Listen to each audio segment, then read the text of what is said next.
This next pick is going to be a bad pick. I know it's going to be a bad pick. Don't make it that. But I can't think. Make a good pick instead. But it's not that bad of a pick. No, it's probably a pretty bad pick. Oh, man, he is crumbling. I'm going to go with... Crumbling. Okay, my last pick... Would you like to go? Do you have a pick instead? I'm ready to go, Max. You're giving up your last pick? Come on. Come on, Max. It's like the Minnesota Vikings on draft Come on, night. Max. You got 4 people relying on you. Come on, Max. This is bad, Max. I want to collude so bad right now, but I'm not going to. I am going to go with my last pick. I just can't. Jesus. Come on, man. Come on, man. Dude. Come on. On today's part of my take, the NFL is one day away, and we're getting ready with Pete Prisco previewing the entire league. We also have the playmaker, Michael Irvin, on the show talking about the Cowboys documentary, which we will also talk about. We all watched it. We're going to do Hot Seat, Cool Throne. We have our Mount Rushmore duel. It's great, so make sure you listen to that. We got Pardon Your Takes, football version, 2025 football season version. We're going to do our MVP picks, our Super Bowl picks, our least improved picks, and it's all brought to you by DraftKings. Game on. Week 1 starts now, and every touchdown can bring you closer to a payout with DraftKings Sportsbook, an official sports betting partner of the NFL. Every touchdown could hit big. Don't just watch the game when you can win with it. DraftKings Sportsbook brings the unmatched intensity of the NFL straight to your fingertips. Whether you're backing the first touchdown score, hitting anytime TD props, or riding the thrills of live in-game betting, every play is packed with possibility. Let's see. Right now, I'm going to look at what's the line right now on DraftKings Sportsbook for Thursday Night Football. Is it going to be, I think it's Eagles minus 7.5? I saw 8.5 last. 8.5. I'm not 100% positive that's now, but that was the last I looked. Okay, so you can also get some 8.5 TD props there. confirmed. 8.5. Over-unders 47.5. New customers, this one's for you. Bet just $5, get $300 in bonus bets instantly, plus grab over $200 off NFL Sunday Ticket from YouTube and YouTube TV. Your season starts now. Download the DraftKings Sportsbook app. Use code TAKE. That's code TAKE to get $300 in bonus bets instantly when you bet just $5. Plus over $200 off NFL Sunday Ticket from YouTube and YouTube TV in partnership with DraftKings. The crown is yours. Okay, let's go.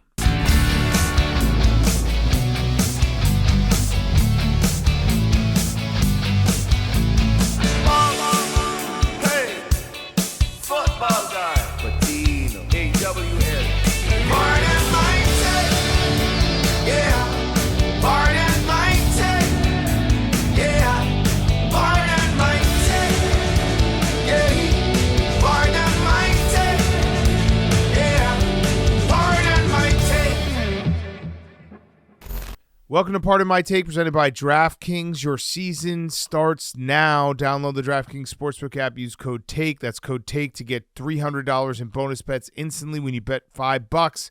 Plus over $200 off NFL Sunday Ticket from YouTube and YouTube TV in partnership with DraftKings. The crown is yours. Today is Wednesday, September 3rd. And it's time to make some picks, boys. It's time to make some picks. I'm so excited. I'm so excited. I cannot wait. Really, Thursday night's going to be awesome, but truly, I'm so pumped for Sunday when we just get lost in football. Yeah. So obviously Friday will be our full weekend preview, which we do every Friday. We'll go through every game. But today we have Pete Prisco on, and we're going to do ourselves a little mini preview of our own picks, our own predictions. And we have some prompts that we said that we were going to answer. We're also going to play our game of same faces, new places. I finally got that right. Yeah, it's, you know what it is. It's just like, somebody that will pop up in an unexpected spot this year in week 1 where you're like, oh, I forgot that guy now plays for this team. Right, exactly. All right, so should we start with some predictions? Should we talk? So the prompts were worst thing that could happen to your team, and we'll go around the room. Hank, would you like to start? Sure. Okay. Everyone else can also add in what the worst thing that could happen to someone else's team, too. I feel like this is a pretty blanket statement for all of our teams, but I think especially the Patriots maybe myself have been hyping them up a little bit too much. There's been a lot of, weird cuts with starters, defensive players. It might take, a few years to get back. Like, are you getting into rosters? Our roster is, as I was getting excited for the team, it's like I've realized like our roster is still not great. And if we get an injury, a Drake May injury early in the season, we could be just, bottom of the division. So Who's your backup? Who's your backup? Oh, Tommy DeVito. Josh Dobbs. Josh Dobbs. Josh Dobbs. Good. He's really into the roster this year. Okay. I mean, he mentioned cuts, and I was like, huh, who got cut that you were like, whoa, that's weird? I'll tell you who's not your backup is Joe Milton. Joe Milton, I wish he was our backup. That'd be more exciting. Yeah. Who got cut that made you say, hey, wow, this is gonna be a tough. I'm blanking on the name. Okay. It's, but it sounds like it affected you so much that you've tried to black it out. Peppers. yeah, Jabril Peppers. Okay. Okay, that's a name. Like that's a He was name a projected starter. No, I know that's a name people know. I don't think that's about it. He was obviously good at Michigan. He was a first-round pick. Like that's a name. But that's how you change the culture. You got to get rid of those guys. You got to cut a guy that everybody knows. Right, but when you're getting rid of those guys, it's like that means we're not there yet. You were banking on Jabril It's going to Peppers. take a couple years. Well, it's just surprising when it's like, a projected starter gets cut right before the season. Question. Yes. Will you be taking back your words that you're going to have the best team on the podcast? No. Wow. This is worst case scenario we're talking about. Okay, yeah. No, that's fair. That's fair. Do you want to just share with us best case? Like what you actually think is going to happen? Best case, 12 wins, win the division, And do you think make the that's- AFC championship. And do you think that's going to happen? Yeah. Okay. Okay. Make the AFC Championship. Not win, but make it. Yeah, I don't want to, I don't want to get crazy. Yeah. Okay. I guess I'll go next. Good job, Hank. I think we all know my worst case scenario. It's that Caleb is dog shit. That's pretty much it. It's Caleb is dog shit. Because even if the Bears defense, which I have questions about, is bad, but Caleb looks good, you're like, hey, we can fix that. That's not worst case. It's essentially that everyone is good around Caleb, and Caleb is just absolute dog shit. That would be worst case scenario by far. Yeah, because then you have to go through an entire new thing. The whole thing. The whole thing. Although I do, Bajent, there's gonna be, if Caleb doesn't start hot, there's already a little bit of a Bajent crowd that's starting to like spawn on Bears Twitter, and you're like, no way would this actually be a reality. You got to remember there was a full on civil war on Bears Twitter over Justin Fields and Caleb Williams. Can I push back on your worst case scenario? Isn't it worst case scenario that like you still don't know after the season if Caleb's the guy? Yeah, but it still is like That'd be worse because if you still don't know, then you have to do a whole nother offseason of like next year. My worst case is that Caleb sucks. No, because even if he's dog shit, they're going to give him another year. Probably. So you'd go another year down the line, and it would all be like I could see Ben Johnson though if he's really bad this year, just be like, we're not doing it. We're not going to do it. I mean, there's so much put into this. No, because if he's middle of the road, you could tell yourself you could win with that. Yeah. Like if he's actually dog shit and it's like he's I get what you're saying. Like the finality of it would be nice, but I'm not saying middle of the road. I'm saying worst case is that you're not sure if he's dog shit. But that would imply middle of the road. Like it teetering No, at that would be the bottom half. If you don't know, then that's middle of the road. Like bottom half of middle of the road where it's like I saw enough out of him. We didn't win a lot. He didn't play well.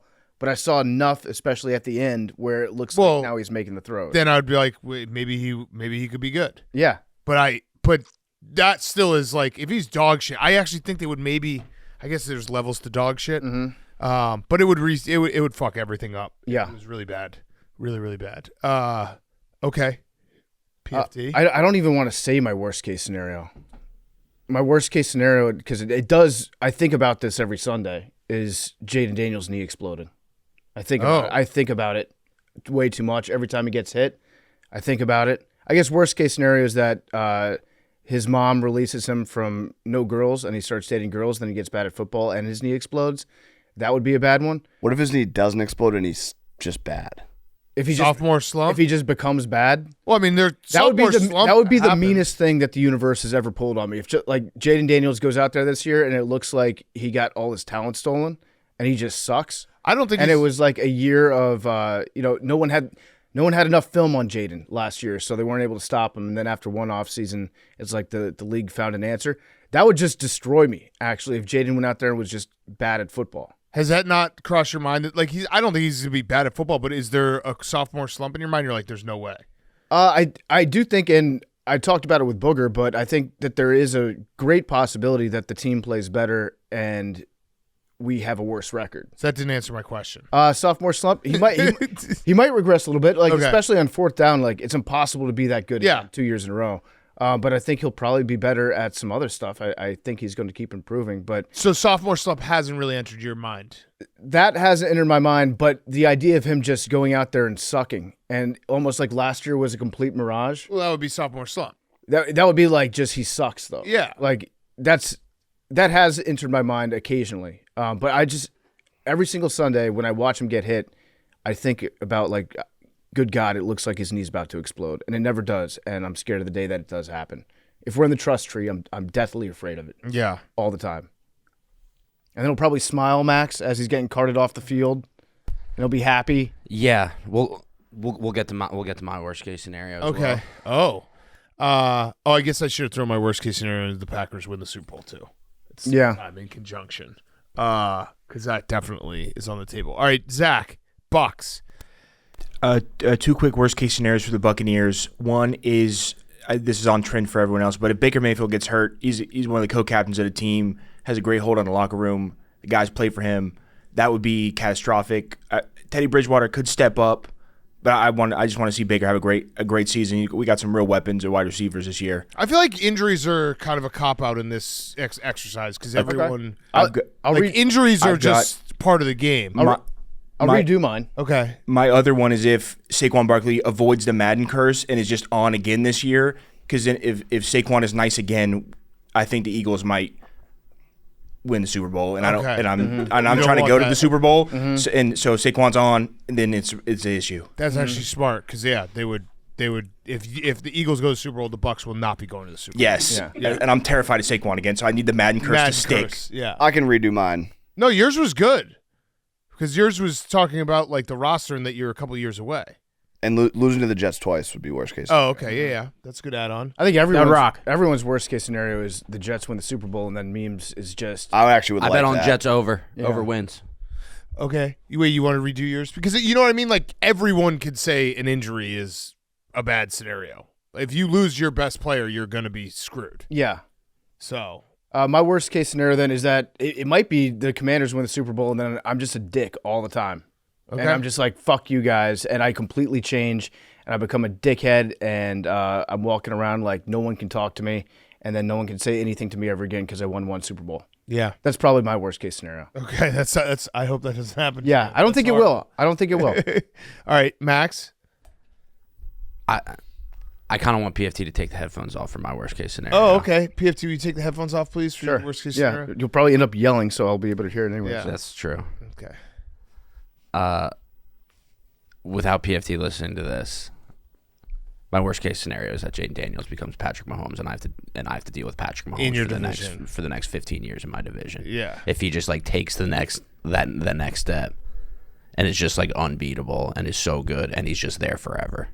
That's worst case scenario. Okay. And don't tell PFT about this. I won't. I don't think about it that often. Yeah. But like because the Eagles like we're the better team now, and we have young players on defense and everything. But like, what if Patrick Mahomes is just in my division? What about the Eagles specifically? The Eagles specifically, secondary. I'm worried about the secondary. If the secondary just sucks and then our defense isn't the same, Yeah. and then we're playing from behind, and then it's a different game. But that I'm more confident in our defense than I am in Jaden Daniels just not being like the best. Okay. Okay. Can you put my headphones Yeah, back? you can put your headphones back on. You know, I was just thinking about, like, actually the scenario, my worst case, it might happen because Jaden Daniels might just be the next Patrick Mahomes. Yeah.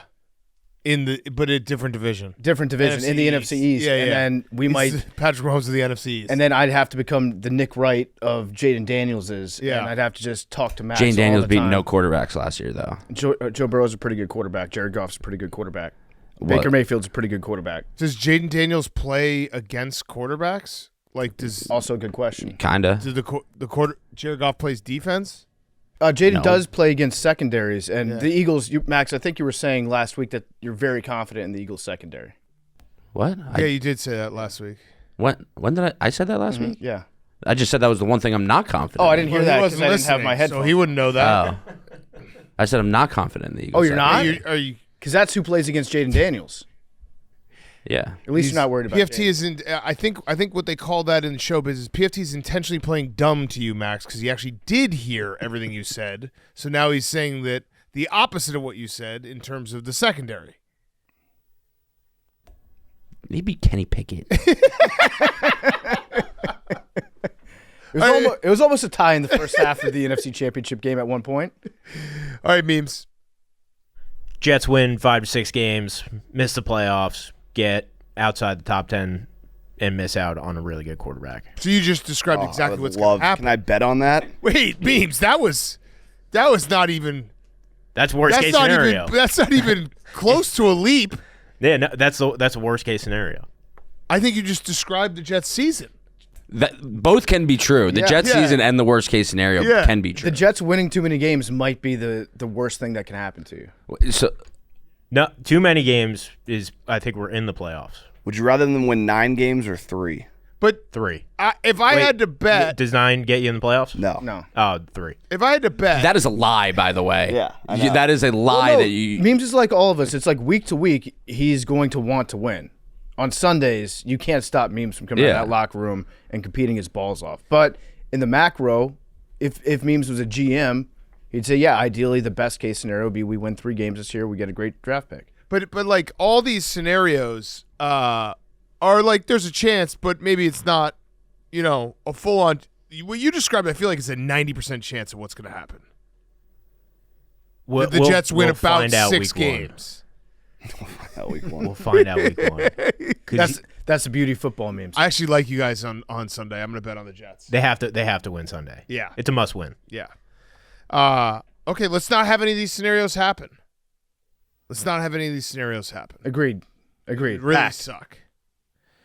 Do you think that if Caleb was dog shit, they wouldn't? I think they would still play him another year. Think about how many guys get 3 years. There's levels to dog shit, though. Yeah, of course. If he's like all out dog shit, but like if it's more like I know he's bad, but they're gonna have to give him a 3rd year because they always give guys that draft that high 3 years. I think the problem would be, and I don't think this is going to happen. I've been on record saying I think that Caleb's going to be very improved next year. I think that the Bears are going to be better than people think that they're going to be. But if it goes sideways, the problem is Caleb and his dad are going to have a media feeding frenzy this offseason. Oh yeah, and they'll burn some bridges. that's fine. So I don't know that he would come back for another year. The organization is definitely equipped for that. It's totally fine. It's fine. By Ben Johnson and I think Caleb's going to have a good year. I think. Yeah. But I that's I love the that you guys have a Monday primetime game. Oh, fuck you, Hank. You're such a sicko and a pervert and a weirdo. But that's the thing with the 1-1 pick is like I think they always get 3 years. I would have to look it up, but I feel like guys always get 3 years. Yeah, so if Caleb were to be traded right now before the season, what do you think? 1 first-round pick? I have no idea. What would the price be? But that's where it's like tricky. It's like I agree with you in a sense, like the middle ground, but the middle ground could mean that he could be good enough that like if you get the roster up, you could have a decent team. Right. Whereas like if he's dog shit, I think they would play him another year, and it would be like he's dog shit. Game manager. Yeah. That would be very funny if people started to refer to Caleb as being a game manager. I mean, I said game manager. Game manager. Yes. Okay, should we do let's see MVP. Everyone got an MVP pick? I'm taking Joe Burrow this year. Joe Burrow's my pick. You know what? That was going to be my pick. But I'm going to change. I'm going to change. I'm taking Jordan Love. What are the odds for on the DraftKings Sportsbook? You're such a dick. This is where it's like it's no. You could take Burrow. We could all take Burrow. I think the Packers are going to be filthy. That's not even trolling either. Yeah, you heard Prisco say it. Burrow's plus 550. Plus 550 in this DraftKings Sportsbook app. What do you got, PFT? I'm going to bet him again this year. I did it last year. It almost worked out. Lamar Jackson. Okay, Jordan Love is 20-1 on the DraftKings Sportsbook app. Lamar Jackson is also plus 550. Boys in the booth, you guys got a pick? I'm picking Jalen Hurts. Everyone hates him and thinks that he sucks, and then he's going to play on a chip in his shoulder, and he's going to win MVP. Whoa. And Super Mumbled Bowl MVP. there. I got what Zach's probably going to pick. Baker? Yeah. I I like that. I'm also going to pick Baker Mayfield. I like that. I like Baker. Plus 2,500. Weapons. I kind of like the on the DraftKings Sportsbook. Bucks to win the Super Bowl just as a long shot. What's that odds at? Give me that real quick. I do like the Bucks this year a lot. High on them. Do you guys want to do least improved? Yes. Least improved player of the year. A very mean award. But go ahead, Hank. It's just going to be tough because he had such a blazing hot first year, and they have a much harder schedule. Jane Daniels. That's a good pick. I honestly agree. That is also my pick. Oh. I think these are great picks. Least Listen, improved. I've noticed that he's been getting a lot of hate recently in the media. That's fine. Chip on his shoulder. We'll be good. Bucks are 25-1 to win the Super Bowl. Wait, Jaden Daniels hasn't been getting hate in the media. I just heard two people on, What on was a, that? on What a did national you just sports. No, say? I just heard Fact or Fiction. Okay. I heard two people, two of the biggest voices in sports media, just say that he was going to regress this year. I also They didn't say he was going to regress. Least improved doesn't mean he regresses. He No, just doesn't get better. One of the guys definitely said that he was not going to live up to that first year. If he stays exactly the same, that could be the least. I just improved. said the thing I'm most worried about is him being Patrick Mahomes. You didn't have your headphones. I didn't in, hear so you that. I couldn't didn't hear that. Yeah, But I did not. hear one guy say that he's not going to live up to what happened in his first year. And this guy is locked in on NFL rosters. And where have you tried to find any actual hate for Jaden Daniels on in the world? It's mostly the comment sections. Okay, Mostly you like can't. mostly Yeah, like that doesn't count. Lil bro ass. Yeah, Yeah, a lot of lil bro ass. I feel like you can't even find that. yeah, I know. That's no, really there- hard to find as there- well. Eagles fans? There's a lot of lil bro ass out there. Do you think so? Yeah. You're finding the little bro ass. I'm seeing the lil bro ass, and then when I see the lil bro ass, I remember the lil bro Are ass. you searching? You can't for go Lil Bro online ass? without seeing Lil Bro ass. Lil Yeah, Bro but ass. are you getting up? Lil and Bro being like, ass- I'm gonna find where the little bro ass is. Lil bro ass might not be a direct it might be an amalgamation of all the hate that he's getting that I've combined into Whoa. one succinct phrase in my brain that sums it up nicely. Yeah, I mean, Lil bro ass. this is like when Nick Saban would be like, they don't believe in us. Yeah. like I don't think I've seen anyone say anything bad about Jaden Daniels. It's all he's a top 5 quarterback. I've seen it. Well, Bro ass. the NFL top 100, he was in the teens. Oh no. Yeah, which we all pay attention to that. Okay, least improved is Jaden Daniels for you two. So you're right, PFT. There's a little bro ass going around. Mm-hmm. I'm gonna say least improved player, and it is kind of a hard one because he kind of stunk last year at times.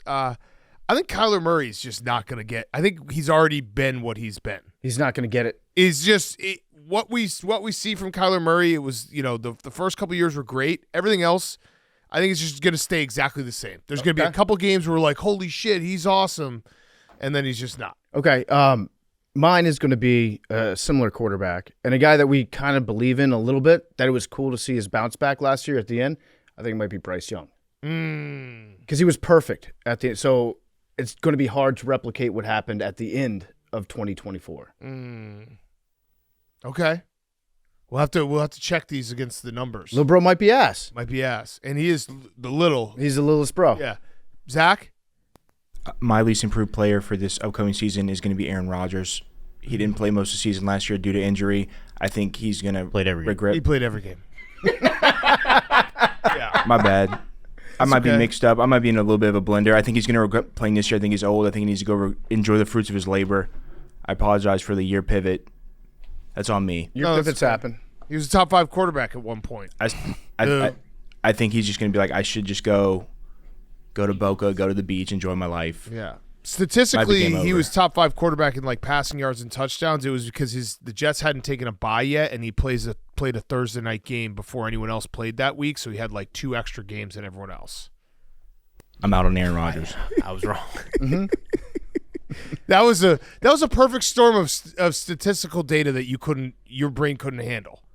It said that he was in the top 5. I was like, oh my God. The fact he's that sick. he had 2 more starts than everyone else at that given point. But Memes, I don't hate it. You gotta scratch and claw to Yeah. fight for your guy. Yeah. Memes, least improved. Patrick Mahomes. Oh. Well, he was kind of maybe a down year last year. He was definitely had a down year statistically last year. You think he's going to not improve off that? AFC West is better. He's already really good, so it's hard to improve after being that good.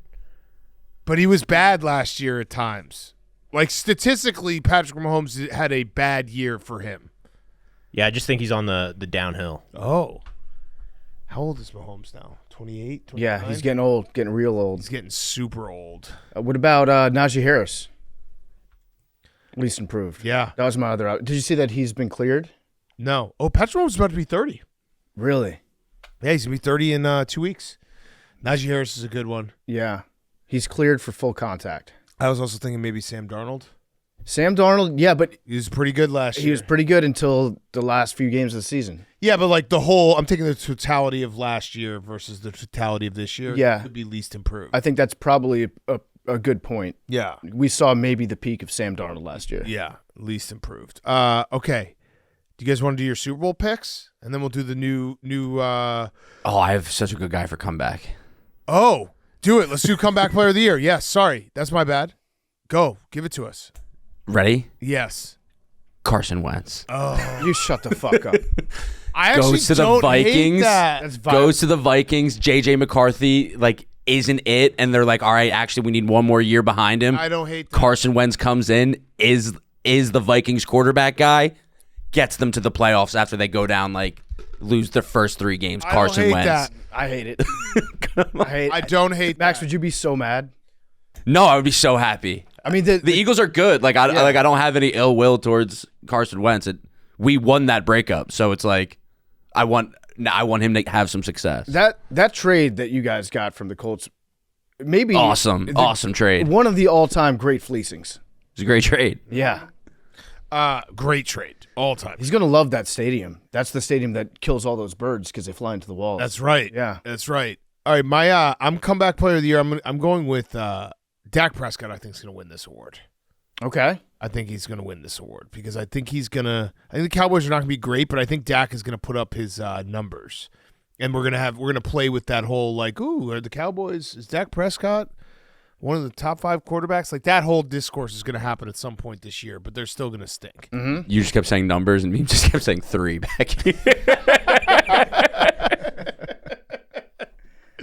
What's the comeback player of the year numbers? Plus 275. Ooh, okay, never mind. Cancel that because that's way too. He's the favorite by far. Oh, what about little TJ? What about little Daniel Jones? 20-1 comeback player of the year. Mm-hmm. I kind of like that. I always like the guys that win comeback player of the year coming back from sucking. Yeah, There's no injury. It's like they were just bad at football. Yeah. And holy shit, this guy doesn't suck anymore. Yeah, he's not as bad as he was. PFT Hank? I'm going Trevor Lawrence. He's 5-1, but Yeah, it's kind of a gamble. I like it. He got injured at the end of the year. Injured at the end of the year, new coach, offensive coach. Stepping into his throws now. Might work out, might not, but it could happen. Okay. All right. PFT. You guys are going to hate this one. Big Cat especially because I know how he feels about this team.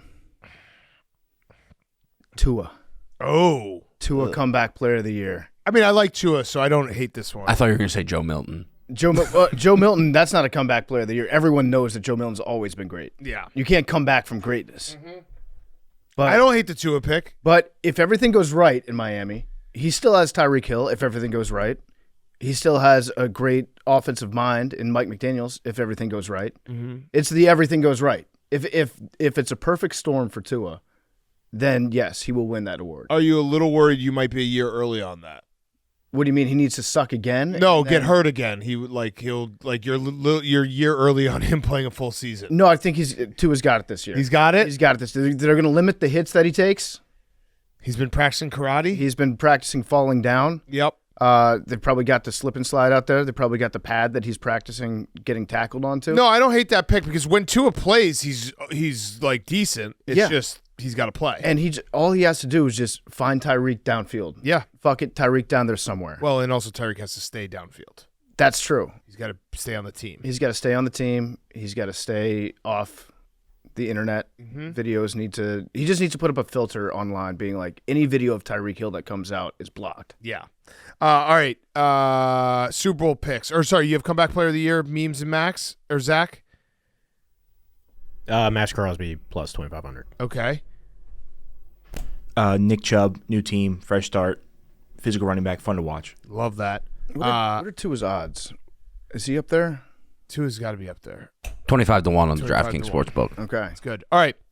Last one. Super Bowl picks, and then we'll do hot seat, cool throne, and get to our duel and Pete Prisco and Michael Irvin. Hank. Green Bay Packers, 12 To to win 1. the Super Bowl. Win the Super Bowl. Really? You really liked that Prisco interview. I mean, the NFC North is tough, but I just feel like the Micah Parsons is a huge ad. They got it all? I got a question for you, Hank. Yeah, Do you trust Matt LaFleur? I do. You do. I like Matt LaFleur. I've always liked You him. trust him. Big game, big moment. Yeah, I mean, it's kind of like it's the progression of being a coach of his caliber. He's a great coach. He's obviously gone through it. He's been in these spots before. This is kind of the next step. Mm-hmm. All right. PFT? I'm going to go with Detroit. Okay. The Lions, 14 to 1. 14 to 1. They still have a great roster. Hutchinson back on the field. That's going to make a big difference. Jared Goff. It's him. They've got a good offense. All right. Zach. Not to sound like a delusional fan, but I do think we have a great team this year in the Tampa Bay Buccaneers, and I think there's a legitimate opportunity for us to go to the Super Bowl. Okay. So you're going to pick them as your Super Bowl pick? I'm going to take them as a Super Bowl pick. I'm going to ride. That might be a little chalk, but I like it. 25 to 1. No, it's not. It's the opposite of chalk. Eagles are the obvious pick, so I'm going to go elsewhere. Eagles are my number one pick, but if I weren't to say Eagles, I'm going to go with the Denver Broncos 22 to 1. Ooh. Defense is incredible. Bo Nix takes the next step. I think they're a fun team at 22 to 1. Memes. I like the Ravens plus 600, but I'm going to go with the Rams plus 2,200. Okay. I like that pick. Devontae Adams is a huge upgrade. All right. The Bills is who I think is going to win the Super Bowl. If you wanted a long shot, I do. I just can't quit the Bengals 25 to 1. I just think Joe Burrow in a playoff setting. If that defense can just be halfway decent, just halfway decent. I don't hate it. 25 to 1. You know what I've been It's to hot. recently? I've been doing the fast futures on DraftKings. Yeah. So they're futures, but they expire after 4 weeks. So it's really just the first month of the season. I got Lamar Jackson and Jaden Daniels to combine for 600 plus rushing yards after 4 weeks. So it's the perfect bet because if one has a down week, it doesn't matter. The other can run for 150 yards. You feel good about it. So it's combined for 600 plus rushing yards after 4 weeks. I got it plus 1,400. I think it's down to plus 1,000 now. Still, I think a good bet. Still a fun bet. Okay, that is fun. Fast futures on DraftKings Sportsbook. All right, let's do hot seat, cool throne, then we'll get to our duel. Hot seat, cool throne. Hank, can you look up an NFL game? Maybe look up Banner Night in Philadelphia. Game time. The NFL is back. Tailgates, packed stands, that buzz before kickoff. But getting in, nightmare. Queues, price jumps, getting logged out mid-click. All you want is to be there, beer in hand, losing your voice with the crowd. The Game Time app gives the advantage back to fans. It's the hack for unlocking amazing tickets and experiences in a few taps. It's incredibly easy to use, and the Game Time guarantee means you can't trust you'll get 100% authentic tickets on time and at the best price. Plus, fees are always included, so what you see is what you pay. Looking at tickets for Banner Night at the link, you can get in for $402. Okay, but that's lifetime memories, and it's done through Game Time. Take the guesswork out of buying NFL tickets with Game Time. Download the Game Time app, create an account, use code PMT for $20 off your first purchase. Terms apply. Again, create an account, redeem code PMT for $20 off. Swipe, tap, ticket, go. Download the Game Time app today. Hot Seat Cool Throne is brought to you by our friends at Body Armor. Can I get a Flash IV in here? I need one. I need a Flash IV to get myself ready for Hot Seat Cool Throne. This segment is brought to you by Body Armor Flash IV. Flash IV delivers faster, longer lasting hydration with over 2,000 milligrams of electrolytes and no artificial dyes, flavors, or sweeteners like those other drinks. So whether you're training, traveling, or just feeling the heat, work hard, hydrate hard with Body Armor Flash IV, and grab yours today at your local 7-Eleven convenience store. We love Body Armor Flash IV. Max is giving me one right now. Oh, fire in the hole. Strawberry kiwi. I need a little That's delicious. So go right now, get your Body Armor Flash IV. Delivers faster, longer lasting hydration with over 2,000 milligrams of electrolytes and no artificial dyes, flavors, or sweeteners like those other drinks. Hank, hot seat, cool trunk. My hot seat is Team Europe. We're talking Ryder Cup? Talking Ryder Cup. They announced their captain's pick when, USA announced theirs. There was a lot of memes and tweets and stuff of people making fun of the U.S. team for being serious and stoic on their call, like on the video call. Everyone had a straight face. Yep. Team Europe announced theirs, I think, on Sunday or Monday. And to kind of troll Team USA, they made sure that everyone on their call was smiling and happy face. And it just made me want to beat them that much more. Mm-hmm. I'm so excited for the Ryder Cup. And we got to win. Gotta win. We got to win. Gotta win, gotta go. We got to go. My cool throne is Max Johnson. Yeah. Bad night for UNC. Very bad night. Why? What happened? They got smoked by TCU. Can I ask a question? Yep. Because we recorded, obviously, the game is still going on, but now that the dust is settled, we're a day removed. At what point is it like legacy tarnishing for Belichick? It's not. It's different sport, different league. Well, it's same exact sport. sport. It's football. Same exact sport. But different. It's college, and I mean, there's Nick Saban. Is that why you don't watch college What about football? Nick Because Saban? you don't think it's Like football? him being horrible in the NFL doesn't tarnish his But legacy. it's timeline. Yeah, now if Timeline. Belichick left after like 9 weeks and then got rehired by the NFL and then won like 6 Super Bowls, then legacy back on. I don't listen. But he was great in college before he went to the NFL. What? Like Saban was good, and then he was bad, and then he was good. Yeah, Right, he finished good. finished good. That's an important That's part. the But he timeline. not in NFL. He's never was never Right, but in he's NFL. the greatest. He's proven that it's you can be good in one NFL or college and not Okay, there. so So I don't you're think- right. I see what you're saying, but Saban also like it wasn't catastrophic. I'm asking if it's like catastrophic. Like, is there a time where he's got to bail? And again, I don't think like it's legacy tarnishing. No one's gonna be like Bill Belichick can't coach football. He's not the best NFL coach of all time. It's more weird shit when it happens at the end. Kind of changes how people like see it a little bit. It leaves a bad taste. Would I you don't not think agree? so. I think if this is a complete disaster, which I don't think it will be, but if it is, in 10 years, people will kind of just forget it ever even happened. Okay. All right. That's His fair legacy answer. in the NFL is so good that it's Yeah. kind of it's not, people won't remember That's a fair college. answer. If he went to an NFL team and it was a disaster, different story, I think. Okay. Because then you could play the Brady Belichick thing. Yeah, but Max Johnson almost lost his leg last year, came all the way back, threw a touchdown to his brother. Yeah. Big Bad Brad was in the stands. That's Wild. Awesome. Some Yeah, things. love that. Big time some things. Do you think they're going to turn it around? Yeah. Because you are, as a diehard UNC fan as of this season, that was a tough night. Yeah, it was. But again, it's a long season. Yeah. Different sport. Different sport. It is. Different sport. All right. PFT, your hot seat, cool throne. My hot seat is Jerry O'Connell Okay. because we've got our fantasy draft coming up, and Jerry has been not the most responsive to text messages. You can tell he's feeling the pressure right now, and the league just upped the buy-in that we're in. Now, it'll interest you to know that the one guy that was very opposed to upping the buy-in, well, actually, there were two. One was Jerry, because he kept saying he had to check with his wife, and his wife said no, despite the fact that per page 6 of the New York Post, he said that him and his wife have separate bank accounts. Right. So Jerry's using his wife as an excuse to cheap out, Correct. even though we know that money is coming out of his account. Correct. And we just paid him $6 million to host Camp Barstool. Mm-hmm. And Jerry, I believe Jerry... 60 yes. $60 million. $60 million. Also, Jerry has taken upon himself to set the draft order in this league again, despite nobody asking him to, which I appreciate the self-starting by Jerry. Somebody's got to do it. Someone has to step up. So Jerry set the draft order, and he has us drafting 4th. Seems like that's a spot that he would have put himself in. This would be the second year in a row that he gave himself an advantageous pick in the fantasy draft, and now the league is kind of revolting against Jerry for once again declaring a draft order without checking with anybody else. Mm-hmm. So Jerry on the hot seat. Do you agree with my take about draft orders in fantasy? I do. That I don't really care where I draft. I don't understand why people get so upset about where they draft or like it's rigged for the draft or you like what. I actually would rather not have the first pick in a fantasy draft.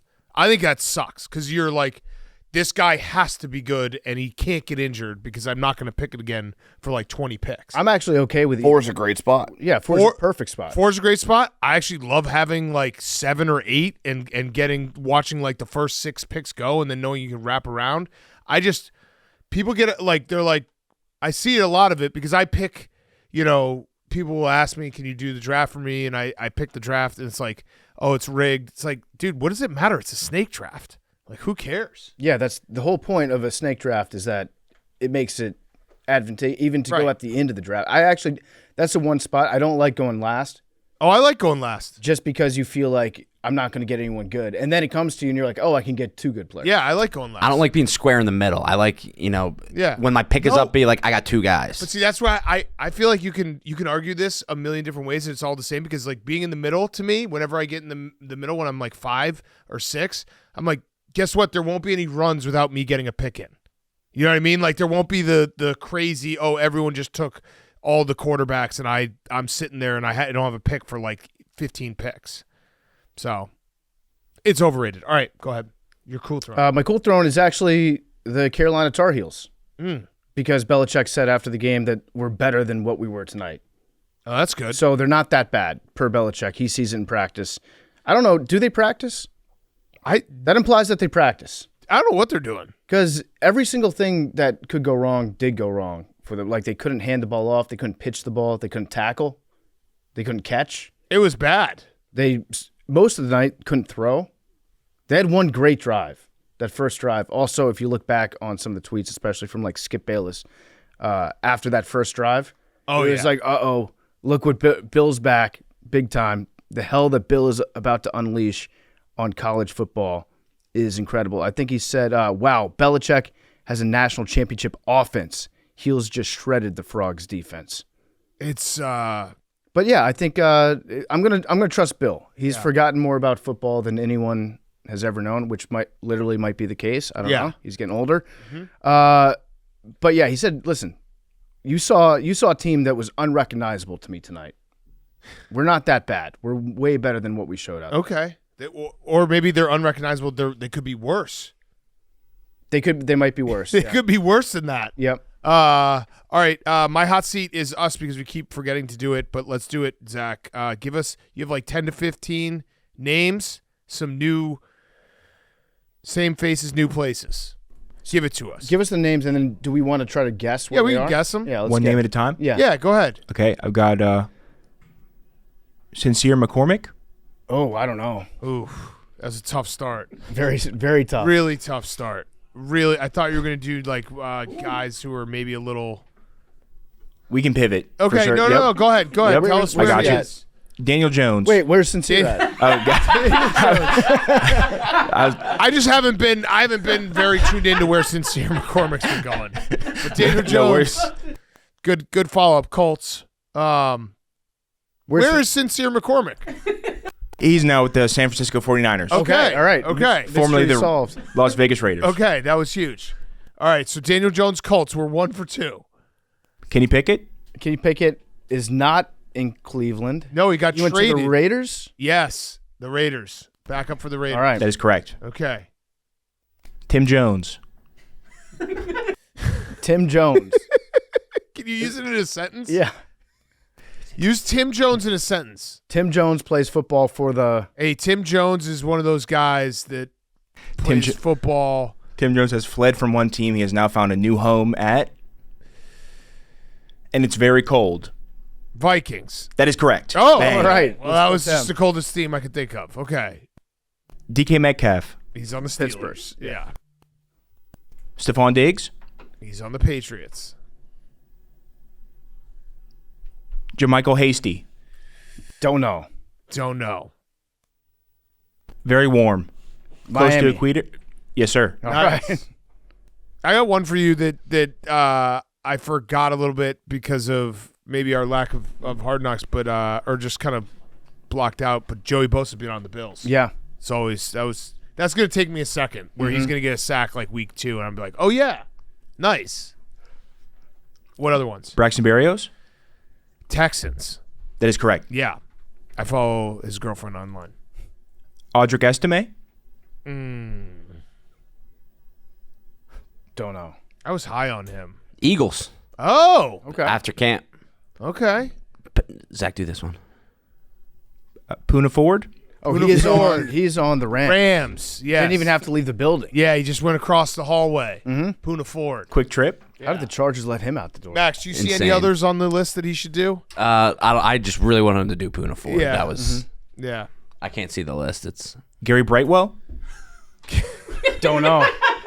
What are Gary Brightwell's career stats? Can you give us Gary Brightwell? What state?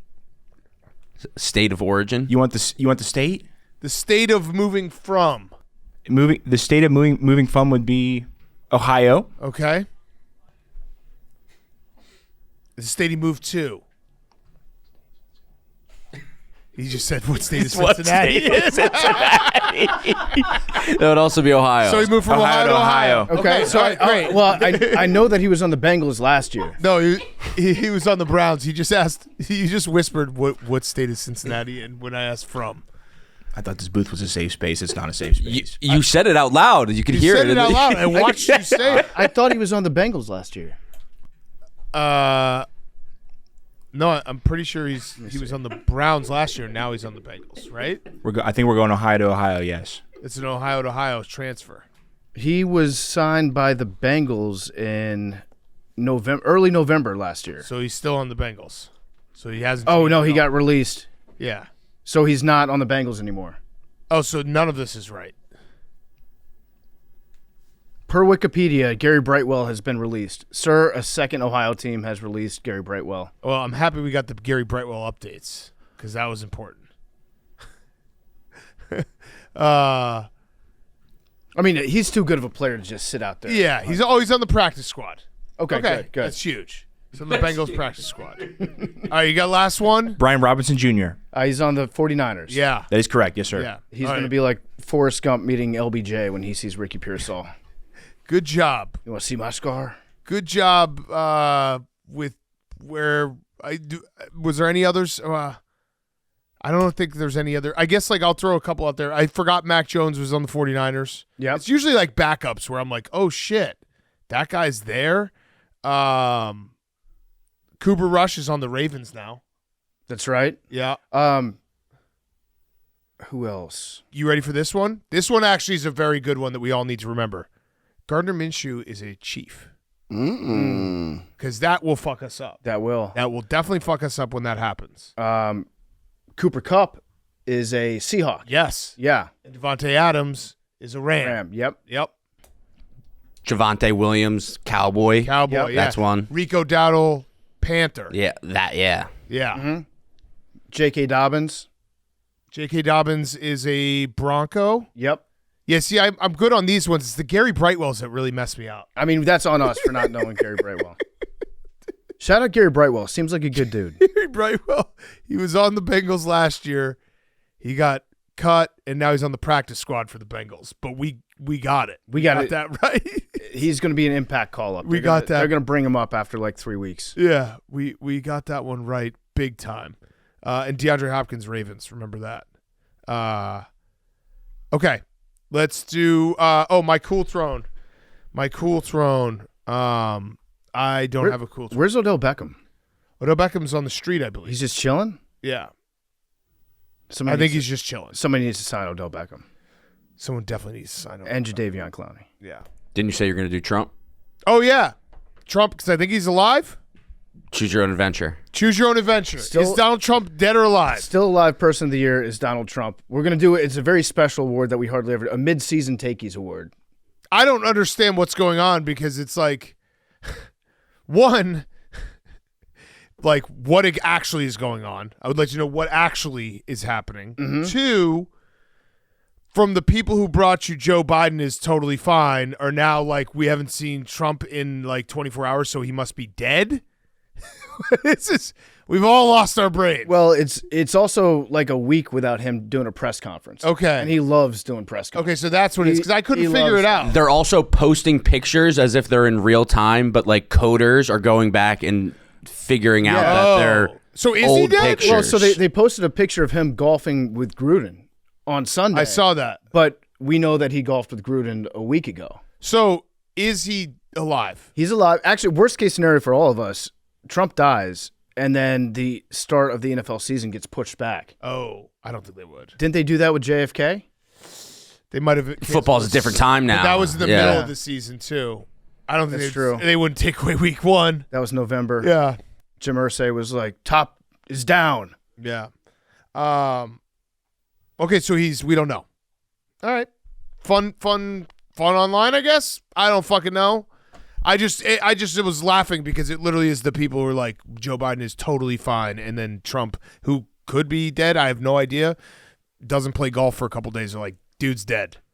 He's not dead. I don't think he's dead, but But he could be. There's speculation that he some sort of event bad thing happened. I think there was rumors that there was like a secret ambulance going to the White House. I saw his hand. Yeah, looked discolored. It's a bunch of I'm hearing this. I'm hearing. How about we this. do this thing like where we just stop electing politicians that are like 90 years old? Yeah, that would be a good idea. We don't have to do this whole like, hey, is he not? What's going on with him? Yeah. Except Pelosi, those cannons can stay. They ain't going nowhere. They're timeless. Those things are timeless. I think I would TF those. Oh, yes, you would. Yes, you would. Yes, you would.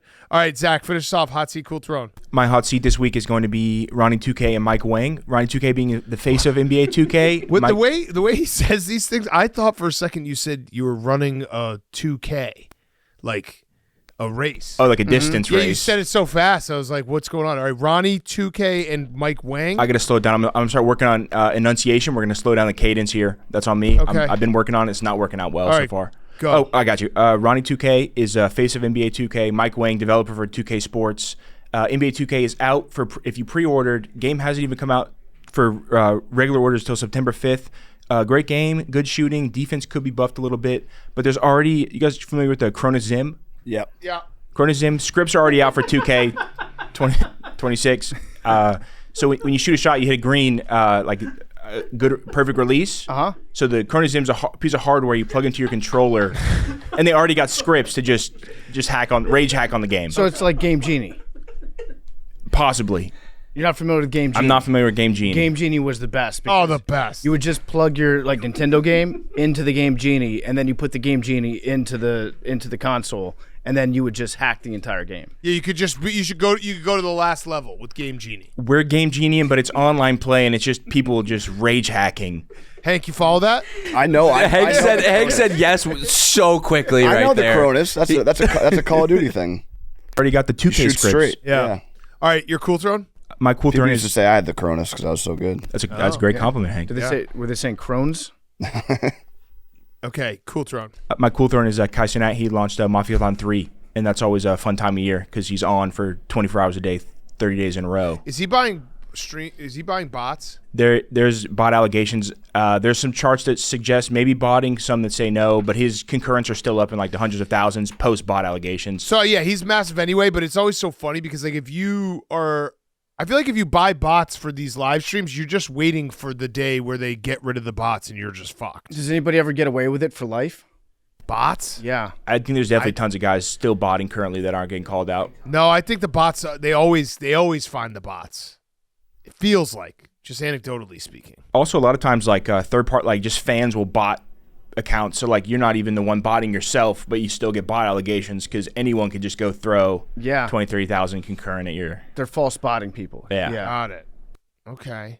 All right. Good hot seat, cool throne. Let's do our Mount Rushmore duel, and then we will get to Pete Prisco and Michael. Awesome interview with Michael Irvin talking about the new Cowboys documentary.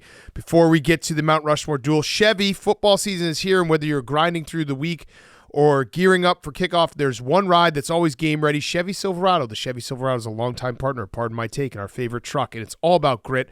From job site to tailgate, Silverado lets you show up strong and tackle any task. Built for the hustle, ready for the game. Silverado is America's most dependable full-size truck. For J.D. Power 2025 award information, visit jdpower.com/awards. Head to Chevy.com to learn more and build your own Chevy Silverado. We love the Chevy Silverado. If you're a truck person, Chevy Silverado, #1 truck out there. So go get it. For JD Power 2025 award information, visit jdpower.com/awards. Head to Chevy.com to learn more and build your own Chevy Silverado. Okay, Mount Rushmore duel time. Here's what we decided on Tuesday's show, and here's how we're going to set it up. It is going to be Team PFT and Hank versus Team Max and Memes in a 3 Rushmore duel. Now, both teams have not been given the topics beforehand. We did not collude. Only Zach and Big Cat know the topics. Only Zach and I know the topics. We are going to say the topic. You guys get 30 seconds to write something down. No Googling. And then we will fire off. Also, are we going to say that because it's 1v1 to start, like it's going to be Max versus PFT and then Hank versus Memes, you guys can't talk with each other? Or are you saying that you can? No. What? We can't talk with each other. Can't talk with each other. This is me versus Max. Except for, I think PFT goes to the couch for the 2v2. Okay. Because that way it's even playing field. We're both sitting next to each other. Okay. That's fair. Mega duel. Mega duel. So here's how we're going to do the voting. We're going to release all 3 polls on Wednesday morning at 7 a.m. so that we can get the most, the best voting in terms of people who don't know who picked what. They're just voting blindly. So we'll have this decided by 9 a.m. Unfortunately, if you're listening to this later in the day, you won't get to vote, but at least you'll get to hear how it goes down. And then on Friday, we'll find out who... If you guys are going up against each other, right? Did you decide that for one punishment? Or you guys can just take the punishment as a team, too. All right. You guys ready? Yep. Anything else that needs to be discussed? Oh, and also what we decided on Tuesday's show, if Max and Memes lose, Zach and I are going to do the punishment with them. That is our punishment for colluding on Friday. I think, yeah, so we have to sweep. Have to sweep. Team PFT and Hank have to sweep. To avoid the punishment. No room for error. Should we talk about the punishment real quick? Yes. Okay. So the punishment is going to be the losers of Mount Rushmore season, the week after Thanksgiving, will do an entire week on the show with a very dark spray tan, frosted tips, puka shell necklace, pop collars, entire week. Possibly cargo shorts. Yes, cargo shorts. You have to wear that in the office for the whole week. The entire week. Yeah. You cannot. Yeah, it has Not to be just the show. No. But it's going to debut on the show. You're going to look absolutely ridiculous. We're waiting till after Thanksgiving because we want it. Everyone's a little tan right now. We want to make sure that it really sticks out how ridiculous. And we're saying like couple layers of. Basically, the Jersey Shore, when you close your eyes and think of the memes that would go around, like the Jägermeister guy or whatever. Jaeger bombs. Jaeger bombs from like 2010. That guy. I'm thinking radioactive Jeff D. Lowe vibes. Yeah. Like. They're orange. Very orange. People are like, holy fuck, what is going on with you? What is wrong with you? All right. Who's up first? Mount Rushmore duel. Anybody, anywhere, anytime. So, Max. It's you and me, PFT. We're up first. Okay. Would you like to announce the topics? I'm so bad at thinking on my feet. Are you? Yeah. Yeah, you're more of a sitting guy. Do you have the finalized list? Yeah. Okay. I'm gonna switch. I'm gonna switch who we're gonna do it with because I think it's funnier this way. Collusion. No, it's not collusion. It's actually the opposite of collusion because if you want to say we told you one way, we switched it at the last minute. That's like what is it? What's the people who keep the like Oscars and Emmys? Price Waterhouse? No, the Big Five accounting. Ernst and Young. Yeah. So there's no way of you guys to have known because if anyone had leaked it, we switched it last second so that you guys would not be able to collude. All right. Here we go. I'll say the first one, Zach. You say the second one. All right. one. Memes. Yes, sir. Memes, keep your mic on. Keep your mic on, Memes. That's a good call. All right, I'll Max. keep mine on. We'll all keep our mics on. Max and PFT, you are going to do the Mount Rushmore of people you'd switch lives with. Ooh. It's a good topic, right? Good topic. Good topic. Who's going to go first? I think Max, you guys decide. Max and Memes, you guys want to go first the first time and first the third time, or do you want the snake first and third? What do you think, Max? I'll let Max go second for this one. Okay, so he'll go Give me second. more time to think. He'll go second in this one, and then you guys will go second in the last one. Yes. Okay. All right. I'm going to give you guys another 45 seconds. Let's talk amongst ourselves. Memes, Zach. Max took his headphones off to think. I'll give you a minute. Memes,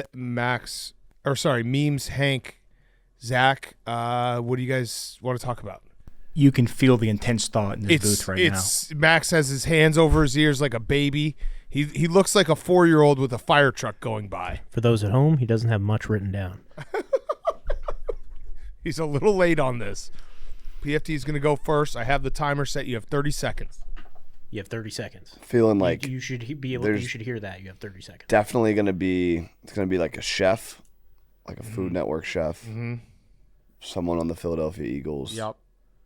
This is a tough one, Schwarber. but it's fun. It's fun. This is a fun one. There's so many lives you could swap with. Yeah. James, you can't spoil this, but his first pick is 100% going to be Guy Fieri. PFT has about 4 solid names written down. Max is struggling. And time. He has Time. I'm Tell not him, Memes. saying it. He's got 3 names. Stop talking. Time. Tell him time. Time. You had 30 seconds. Time. I have 3 names written down. I'm panicked. I panicked. Okay. The duels aren't for everyone. I mean, I'm panicking too because we have to do the punishment with you. We need Max to perform here. Yeah, Max, you got to step up, buddy. All right. PFT, you have the first pick in Mount Rushmore of people you would like to trade lives with. This is a tough one. This is a tough 1-1. Okay. You're in a better spot than me. I promise you. I'm happy we did this one and not the other one because the other one would have broken Max's point. Okay. The other one has at least a fair. All right, number 1, I'm going to go with Leonardo DiCaprio. Okay. Dating 25-year-olds. Okay. I like boats. Yep. Good Okay. pick. Okay. pick. Thank you. Okay. I am going to go with my number 1 pick, Timothy Chalamet. Okay. Good pick. My number 2.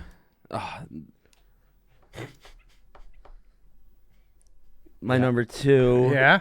will be This your life is so sweet that you can't even think of anyone.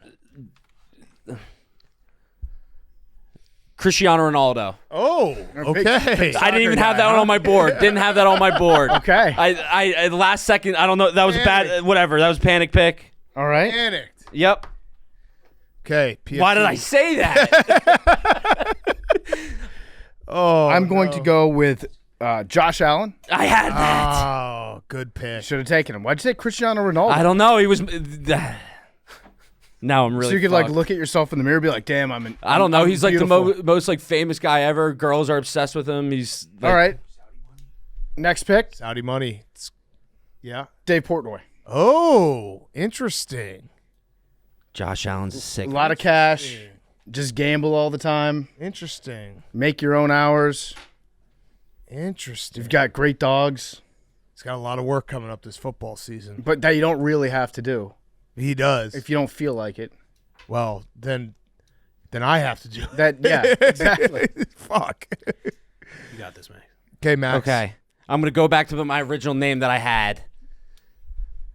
Well, wait. I had 2 picks. You have 2 picks. Okay. First pick, Scotty Scheffler. Okay, good pick. It would be awesome to just be awesome at golf. like just so much better than everyone else at golf. Yep.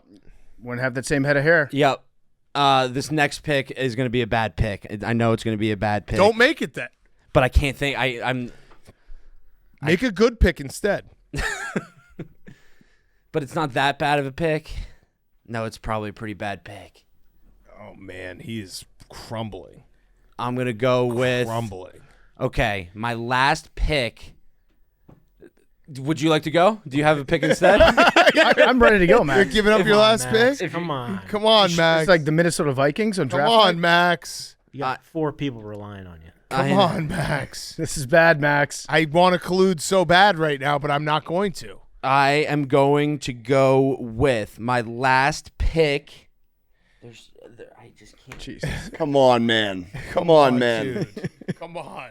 Come on, Max. You gotta say your Crumbling. name. You gotta go. Fuck it. This is the only thing I got. Shohei. I don't know why. Oh, okay. All No, right. that's Shohei not was a bad my pick. Shohei was my pick. That's not a bad pick. Okay, my last pick. I'm going to go with MySpace Tom. The guy that Ooh. founded MySpace has hundreds. Oh, no, it doesn't like it. Well, Okay, doesn't it's, like I like. it. I think I don't give a fuck if Hank. That's a great pick. Dude has hundreds of millions of dollars. And he just fucked off, and now he lives on an island. This poll somewhere. just got interesting.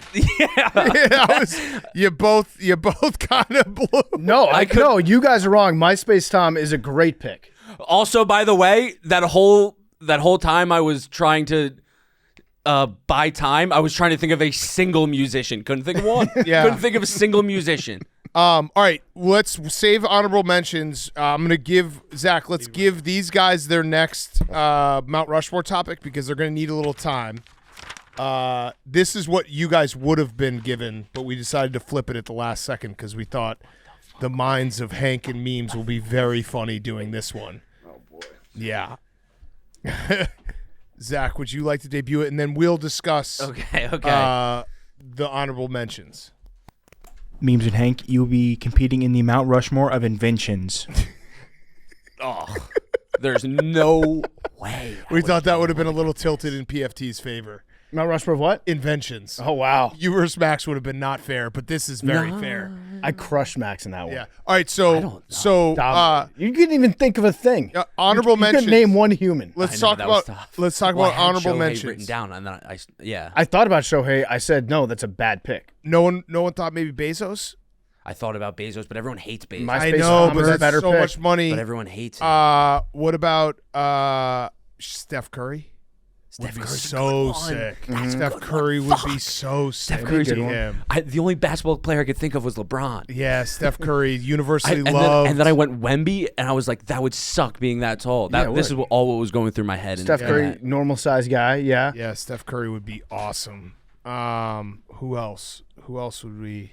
Guy Fieri. We thought you were going to take Guy Fieri. Guy Fieri's a good one. Guy Fieri would have been a great one. I still can't think of a musician. Yeah, I mean the Post musicians are like old. Post so, Malone's pretty chill. Yeah. John Summit. Trey. John John Summit Summit, would have been a John good Summit. answer. 50 Cent, 50 Cent. Trey would have been No, sick. I like my list. No, you don't. Jalen I Hurts. do like my list. John Mayer. John Mayer would be cool. John Mayer would be really cool. John Could Mayer do your own would- music. oh. Got to do dead John music. Could do John the Mayer is a Sphere. real no, but Trip. Swifties fucking hate you. Who cares? They hate us anyway. It's true. I almost said I went back to the well of the Kentucky Derby winning horse because then you just get to retire and just fuck all day. But then that opens me up to you would fuck horses, Yeah. Yeah. and that would be a problem. Yeah. Has anyone been keeping track of this time? Well, they're going to need a little bit of time Yeah, for okay. inventions. Who else? Putin probably has a pretty good life. Why didn't you do Jaden Daniels? Putin, he hasn't really gotten paid yet. Yeah, but he's going to get He's I gonna could have get done paid. Jalen Also, Hurts, the no too. girls That's thing. Panic. Yeah. That's a panic. Jason Kelsey also be a Joe good one. Burrow. Joe Burrow Yeah, would be Joe nice. Burrow would have Burrow. been a sick one. That would have been a sick one. Because Josh Allen is married. Yeah. Joe Burrow's still single. That's true. Yeah. I'm trying to think who else. Oh, I would have maybe thrown out like a Usain Bolt or something. Just be the fastest man ever. That'd be sick. Would be fucking awesome. What about Travis Kelce? Yeah. Travis Kelce, yeah. Although, What? yeah, be sick. What do you mean? What do you mean? What was that pause about? I just said, but Kind of waited Yeah, for a while well- there. Sounded like something on your mind. it would be so sick. Cat got your tongue? What's up? Yeah, it'd be so sick. Trying to think who else. I can't believe I just couldn't think of Who's like the richest? Who's? It would be kind of sick to think be Jones like could play? Stephen Jones. Jerry Jones' son? Yeah, I mean, don't you think get so. like another, or like pick like It an would be owner. so sick. Like an owner's son that gets to you're going to get to own the team forever. Tony Khan. Sick. Tony Khan would be sick. Tony Khan would be great. Tony Khan would be sick. Mm-hmm. He gets to do wrestling, and he's going to get to do the Jaguars. Yep. Yeah. Yeah, there's some owner's sons out there. Tom Brady. We're getting a lot of time. Yeah. All right. You guys good? I'm good. All right. All right, let's Here do we it. go. You have the first pick, Memes. This is the Mount Rushmore of inventions. We're leaving mics on. Yep. Come on, Hank. Okay, Hank. You got the ball, Hank. I'm not even gonna look at you, Memes. I was panicking so much. I had Shohei written down. I crossed it out and I wrote it again. We should put in the pictures of our notes. Okay. Whispering. Who's up? Memes. I'm up. I don't know what to pick. One. It's tough. The first pick. Would electricity be an invention? Yeah. That's a discovery. Is that a discovery or an invention? It's a Are we discovery. allowing it? Not an invention. No, not an invention. Well, you can go off of electricity. Well, sorry. We'll go light bulb. Okay. That's an invention. Yeah, good pick. Yeah. Light bulb is an invention. We are going to go with. I am going to go with the iPhone Okay. and the wheel. All right. Oh, good Nice. start, Hank. I thought wheel was going to be. You got great value on the wheel. Great value. Memes is a little befuddled. He felt good about electricity. Mm-hmm. He was the one who, Light bulb's still a good pick. yeah, but he also was the one who was like, "Hey, are we gonna pick?" You were ready to go. I have so many. Okay. Football. Okay, that's a pick. good pick. Really, That's a really good good pick, Memes. Oh, Memes, way to come back. Hank knows that that's a Yeah. I mean, it's just. Well, Hank we could doesn't like just do. We football. could just do a best. We might as well just do best sports. But Well, I mean, that's a really good pick. good pick. You could have taken Football. The ball or the sport? You had The two sport. chances to take football. And then Sport. follow-up pick, ice cream. Oh, also a good pick. we will go with the internet. Okay. Strong, Hank. Strong. Got to close this out, Hank. And we will go. I mean, do you want me to go? I guess you can't. We can't collude. Can't coach. Can't coach. I'm deciding internally if I should just go with actual historical greatest inventions that progressed the nation, or just like something cheeky like Memes is doing. Oh, well, He's just do cheeky. whatever you want to do. Go cheeky. He's You our wanna cheekiest get boy. cheeky. Right now, I have wheel, Max is our cheekiest boy. iPhone. There's so many fat jokes. No, there's a Internet. butt. There's a butt joke. It's butt about fat, but it's No, fat butt. your butt's out. My butt, but that's because I'm fat. Go with the Xbox. Ooh, Okay. okay. What are PlayStation people going to say to that? You could have said video games. But that's not like it's not. I don't know. We took. Integrity. Yeah. Hank is about integrity. Yeah. Okay. Can't play Xbox without a television. Oh, Thought you were gonna go TV with last. that's a tight one. That's a tight one. You think I should have done cotton gin?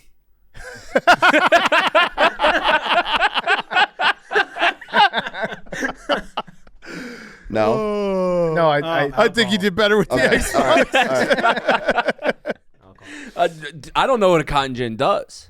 No. It does something with cotton. Makes Do you- makes liquor out of cotton. Yeah. Does it? No, I have no idea. All right, what'd you guys have left off the board? Car? Toilet, guitar, car, credit card chip, bidet, cotton Credit card gin, chip. casinos. Yeah, car, shoes, Chili's, music, Benihana, Music? Benihana. double-decker taco, a gun. I just wrote heat on here. A toilet, the metric system, high-speed trains. Thought of so many things. I could only think of Did you three take people. AC? No, that's a Dude, good air one. conditioning that would be on my list. Would alcohol would have played, right? Alcohol. Yeah. What about fire? That's I guess kind of discovery too. Discovery, yeah. Planes. Cocaine. Yeah. That's a good one. Yeah. All right, that was a good Mount Rushmore. Good. All I right. feel good about that. All right. Pizza. The last one, so we'll give you the last one. I think maybe for the podcast listeners, maybe we edit out the time that you guys are going to be able to think, because Zach and I won't talk during this because we want you guys to be able to really. We got to go everyone headphones off too. Headphones off. So we'll give you 5 full minutes, and we'll edit this part out of you guys thinking. Okay. Can Zach sit in your seat? 5 full minutes. Because we need to get headphones. We need to get headphones over there. Yeah. Can you just bring those headphones to Hank's seat, and then you use PFT's headphones? Yeah, 5 full minutes because it's a little bit of a tricky one. We were gonna go letter, but then we realized the AWLs would be very upset about that. Didn't want to have it be decided on a letter. No Googling. If you wanted to play at home, the letter was gonna be B. I don't know if anyone wants bitches, burgers, Butt stuff. basketballs. Blowjobs. Okay, the finale for the duel is going to be the Mount Rushmore of laws you'd make if you could be lawmaker for a day. Okay. And no Googling. No Googling. All right. Hey, I'm going to start the timer right now. 5 minutes. We'll cut the 5 minutes out for the podcast listeners, but I'm going to start the timer now. Okay, we're back. I have a question for the panel for the judges. Please. Do you think this will matter? I don't. I think it probably went 1-1 if I had to guess. But I have a don't know. question. Yeah. Do these have to be logical? No. Okay, good. Not at all. So it's Mount Rushmore of laws you would make if you were a lawmaker for a day. So the laws stay forever. You just become a lawmaker for a day, and you're like, I want this law, I want that law, I want this law.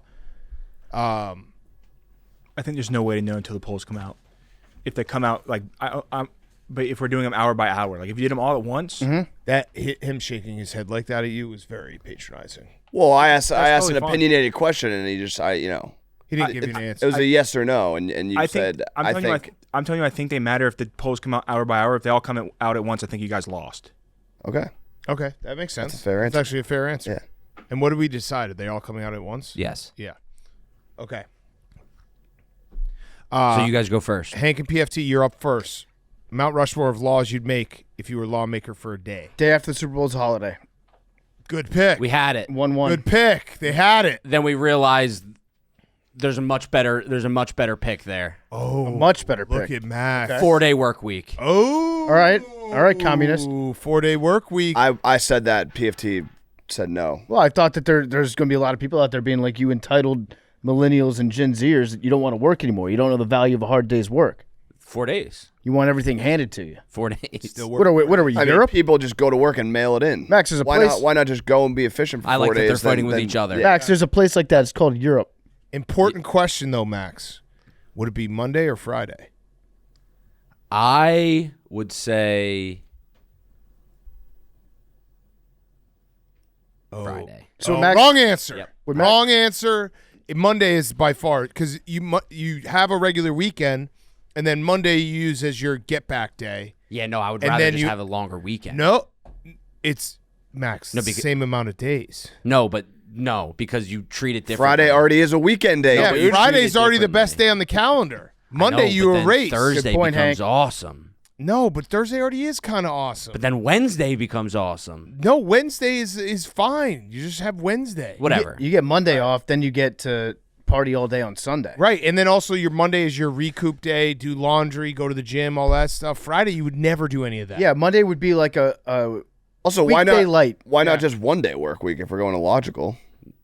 Well, I mean, Because- people got to work. Yeah, people got to work. Come on. not in Max's Yeah. world. All right. This is another thing that doesn't really make sense in a real world, but this is the one where I ask the question: does it have to be logical? Okay, then Okay. yeah, just no work. Okay. No, this one will No be work and we all not get no paid. work, No. but no taxes. No taxes. Okay. Good pick. I think these guys might have had it as well. Good pick. We did have that one. I think Hank, that was the first thing Hank said. Mm-hmm. He said no taxes, no work. Okay, I mean, Hank think alike. Still get paid. we're gonna go with you microwave seafood at work, you go to jail. Oh, I like that one. Good. Jail. Good pick. Immediately, you get escorted out in handcuffs. Zach, I think it's a good pick. you ever do that at the dealership? No, you got to know there's just going to be an aroma that you should put other people through with that. Your eyes are so blue and striking from this distance. I appreciate that, Big Cat. Okay. Sorry if that was weird. We were No, talking not about at all. jail, and so Big Cat started Yeah, going back to yeah, the jail yeah. thing. Back to top bottom bunk. Yeah. All right, next pick, ours. Yeah. Release all the Epstein files, Ooh. all of them. That's a good pick. I didn't good think pick. of it, but that's a Yep. really good pick. But for real this That's time. a really want- good yep. pick. Yeah. For real this You're a time. pedophile, prison, Yep. That's a really good pick. possibly executed. It's Okay. a really good pick. Our next pick, we're going to go with universal health care. Oh. Yeah, you guys are taking Europe. Nice.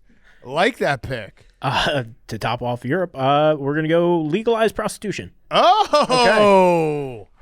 I like your world. That's a good world. I mean, that's the horniest thing anyone's ever said on the show. That's a good world. Memes. Are you gonna say anything to the horniest accusations? No, legalizing prostitution is actually better. It's better for the women. A lot of Yeah. women get trafficked out. It's Yeah. also legalize it, let the women get paid. And would you partake in the legalized prostitution? I might become one. Good answer. Great All right, answer. the last pick. All right, where are we going here? I love the face Hank has because it means that PFT might go rogue. I might go rogue. And I love that. I'm going to go rogue. Commercials have to be the same volume as the TV shows that they're on. Okay. All right. Good pick. Good pick. Good pick. I don't boys. like the fluctuations. What else did you guys have? We had Banning all the things at convenience stores asking for a tip. Oh, that's good. a refund on all subscriptions that you haven't used in a year. I like that. I would have picked all games have to go over. Yeah, that's good. That's a good one. Meme said not exactly similar, but sports related. You can say that. Sports owners need to sell their team if the team doesn't make the playoffs for 5 years. Yeah, that's my rule. Yeah, I like that. I had just arrest Max. Yep. Yep. I would just arrest Max. Yeah. Fix all roads. Oh, good one. That's good. Fix all roads is a great one. But no traffic. No Like, traffic. Yeah. You just fix them without like having to spend the time to get them Correct. fixed. Just like have China like, does. everyone does a week off and we just fix all the roads. That's a great idea. Yeah. If Why didn't we do that during COVID? If we just did 1 week and no more traffic. Yeah. Everyone stay inside for 1 week, no more traffic. Drugs are all legal if you can prove that you can handle them. I said that, and Meme said that was a bad idea. If you can hang, If you can hang, yeah, you do like a supervised hang sesh. hang sesh with a monitor, and they're like, okay, this guy's cool. Okay. High speed trains. That was on my last one too. I just like looking at the Europe. maps. Yeah, you guys drafted Europe in Mount Rushmore, that's something I would expect out of Hank, to be honest. Hank, you were fighting against PFT for my picks. Well, Hank loves Europe. We know that. Well, no, that's just specifically the work one. Taxes? Yeah, but there's places in America with no taxes. Or whatever. No state income tax. There. All right. All right. I think we might have gone 2 for 3. Yeah, we'll see. And the I think AWs will vote. I feel this good. is good. I feel This good. is fun. I feel good. All right. Good Mount Rushmore duel, boys.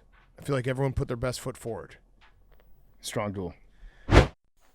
Before we get to Pete Prisco, is brought to you by our great friends over at Cook Unity. Whether you eat to live or live to eat, let Cook Unity fuel your day with fresh flavors crafted by renowned chefs.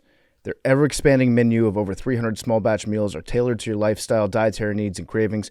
Menus are updated weekly, and new chefs are always joining the team, so meals will never be boring or repetitive.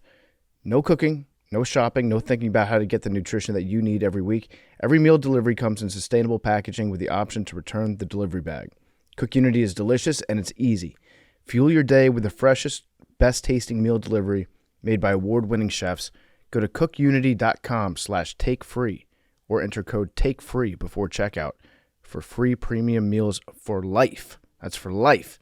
That's free premium meals for life by using code TAKEFREE or going to cookunity.com/takefree. And now, here's Pete Prisco. Okay, we now welcome on one of our favorite guests. It's become a tradition. He's a very special guest. It's Pete Prisco, senior NFL columnist for CBSSports.com and analyst for CBS Sports HQ. Pete, it's the best week of the year. Football is back. We're ready to roll. We want to do a comprehensive NFL preview with you. Let's maybe do it a little bit in order. Do you want to go division by division? Because it might be, and then we can pop up with questions here and there. Yeah, sure. All right. Let's do it that way. All And right. let's not revisit all my stupid picks from a year ago either. What was the stupidest? I'd forgotten what your stupid picks were last year. By the way, I almost just said what was the stupidest pick. What was the dumbest pick you had? Will Levis would be really good. Oh, and then the year before you had Jaguars in the Super Bowl. The schedule, though. You remember the schedule? Yeah, the schedule. the schedule. Yeah, but we didn't know Doug Peterson would be a disaster, did we? Okay. All right. So yeah, this doesn't really bode well for our big NFL preview when we start with that. All right, let's start with let's do the AFC East first. Bills, easy winner for the Bills. Tell us your thoughts about the AFC East. Maybe surprise team. I have a take, and you could tell me if I'm wrong. I think the Dolphins have a chance to be disastrous. I tend to agree with you. I don't like that team at all. I think they're going to have big changes after the season. I would agree with you 100% on the Dolphins. I think the Bills run away with it. And if you look at the Bills' schedule is as favorable as any first-place team has ever had. They play all the tough teams at home. They don't go any further west than Houston when they play the Texans. And they have the look to me of a 13-win team.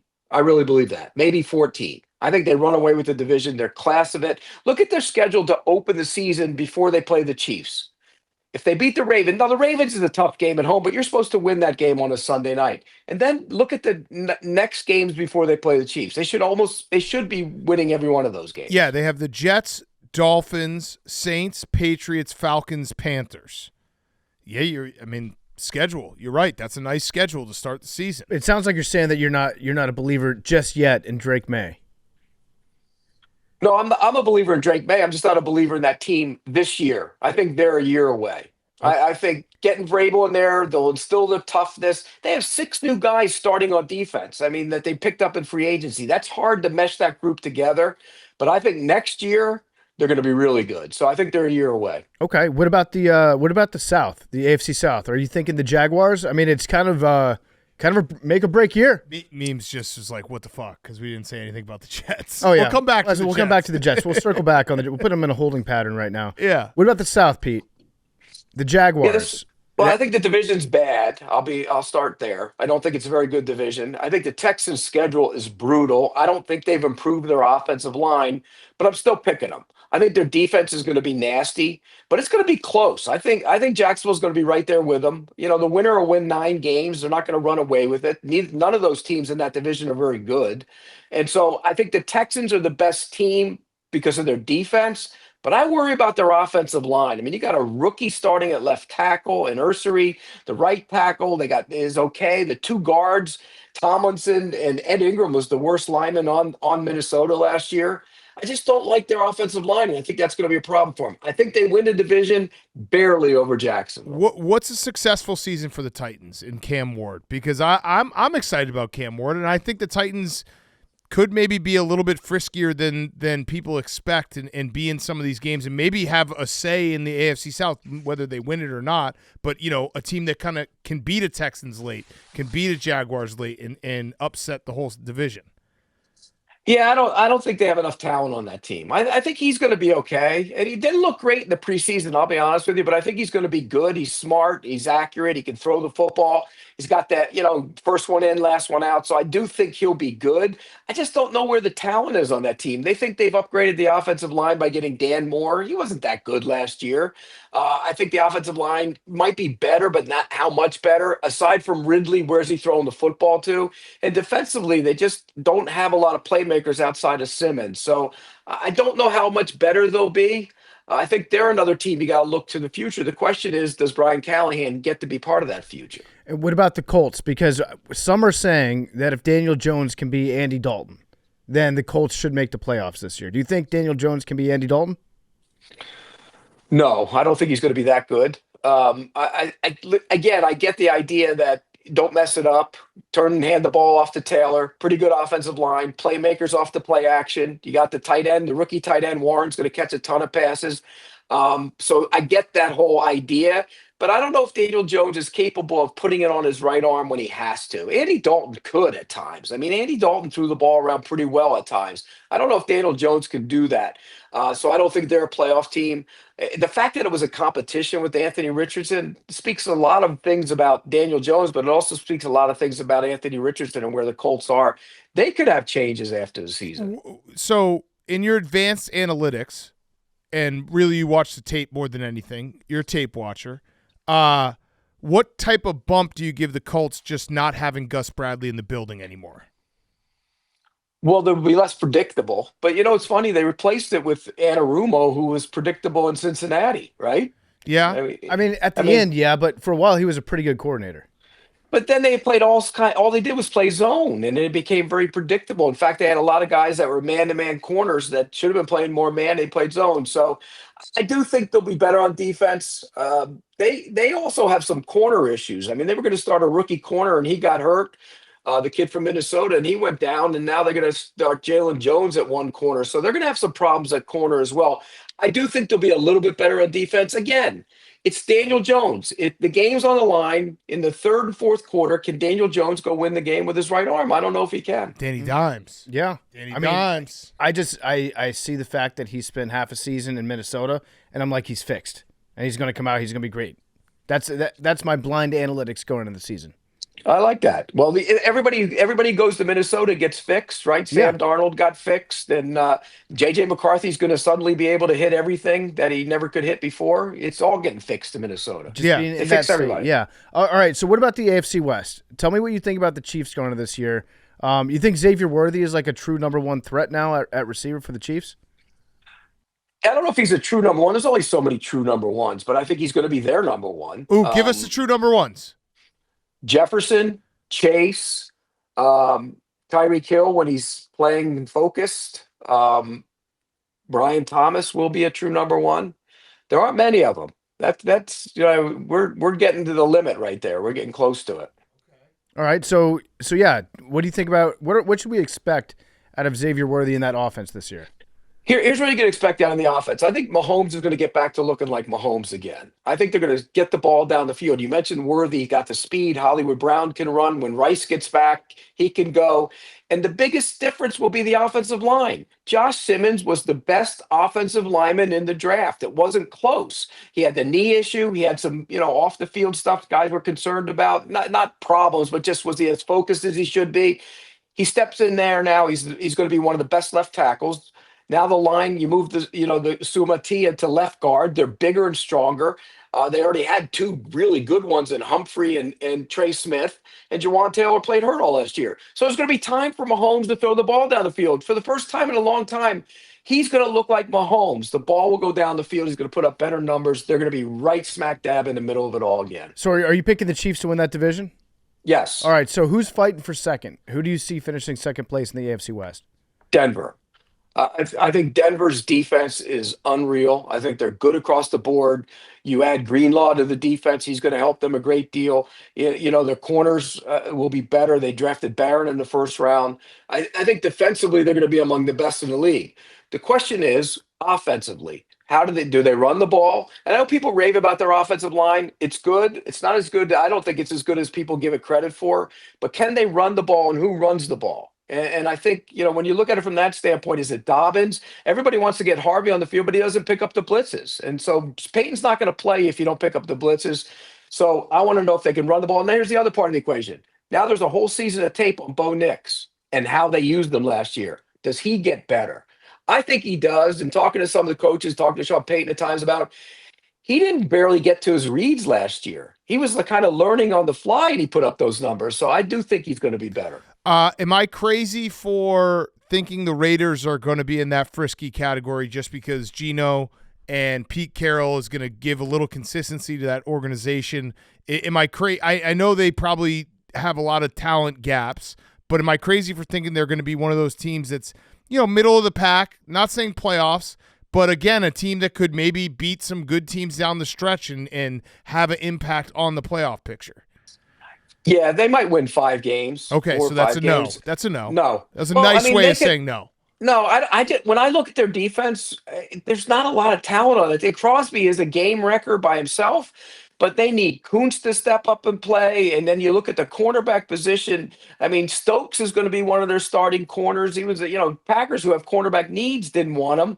I just think there's not a ton of talent on the defensive side of the ball that will show up. I do think they'll be pretty good on offense. You got 2 tight ends, and Bowers is going to be a big time player. He's going to play a lot of Mayer, and then you go to the Genti's going to be a great runner. The offensive line's pretty good, and Geno's capable of making plays down the field. So I think offensively they'll be okay. okay. I worry about the defense. So overs. So bet a lot of Raiders overs this year. Correct. I like Correct. that. I like that. Yes. Make a note. What about the Chargers? I know that the Rashawn Slater injury was catastrophic.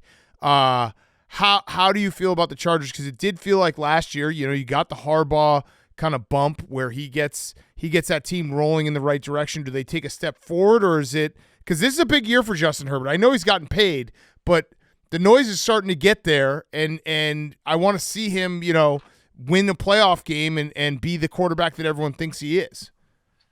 True. This is a big year for him. It's a big year for a lot of these coaches. It's a big year for Trevor Lawrence. I think they both have some proving to do, both of them. And so, yeah, I think Herbert has to prove things. Here's when you talk about Slater, all will be okay over there, but he's not Slater. And what that does is weakens you at 2 spots. Because now Trey Pipkins has to go in and play right tackle. So all of a sudden, your 2 strengths at the tackle positions have become weaker than they were. And I'm not going to say Alt's not going to be good at that spot. It'll be okay, pretty good, but he's not going to be Slater. And so you're weakened at 2 spots. And when you're built on the offensive line being the dominant part of that team, that could be concerning. Defensively, they gave up a ton of yards on the ground last year. That's something that has to stop as well. They went out and got guys, but I don't know if they're that much better. So, yeah, they'll be in the mix with Denver, but I think they're the 3rd team and might be a team on the outside looking in the postseason. I forget, where have you stood historically on the Justin Herbert debate? Are you a fan?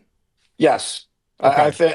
I am. I think he's got all kinds of talent and skill set, and there's been reasons they haven't won in the playoffs. I mean, he did score a boatload at Jacksonville, and the defense gave up a boatload in the second half. That wasn't on him. But do you watch the tape? Yes. Okay. What about his body language? Doesn't bother me. What about him dating Madison Beer? Do you give him a little bump in your numbers for that? Well, is he following in the footsteps of the guy in Buffalo? Madison Beer's very attractive. Well, yeah, I mean, quarterbacks, yeah. Josh Allen was the first quarterback to date a hot chick. Mm-hmm. And so Justin Herbert saw that. He's like, the blueprint's out there. I'm going to get one of those too. I got to get one of those. Mm-hmm. Yeah. Well, he's smart if he's doing that. Yeah. Look, I think Justin Herbert's not the problem in with the Chargers. He just isn't. And Yeah. anybody who thinks he is misguided. All right, let's talk AFC East, and then we can talk about the Jets North. afterwards. AFC North, and then we Yeah. can talk about the Jets afterwards. Yeah, we'll save for the Jets for the end. Okay, Jets at the end. Pete, how do you feel about Aaron Rodgers right now? Based on what you saw out of him last time he was on the Jets, there's our Jets talk. Where do you think he is as a quarterback right now? I'll tell you what, the last 6 games of the season, I thought he was back close to being Aaron Rodgers again.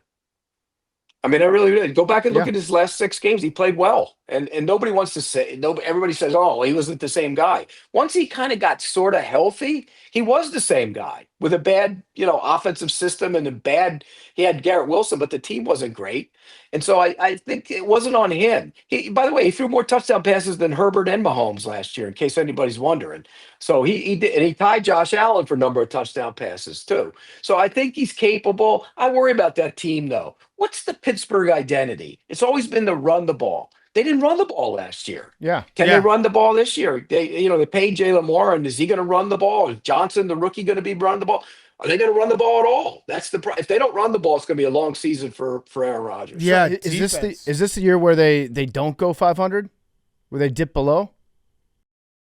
Well, they're not the worst team in the division. The Browns are. So they're probably the 3rd team in the division. So maybe they'll be, they might. They could dip below. Do you have any faith in the Bengals defense going into the season? And I actually will say I like that the Bengals started playing their ones on offense in the preseason because we've seen it time and time again. They put themselves in a hole to start the year. If they didn't do that last year, they're a playoff team. They would have been dangerous. But do you feel like that defense can play just like, 20th? If they're the 20th defense, that's a really good football team. Is that fair to say? Yeah, maybe a little better than that. If they're 17th, 16th in defense, they're going to be really good. Right. And I think the change in coordinators will be good for them. Al Golden's a good coach, and he's going to be much more aggressive. That to me is the biggest difference.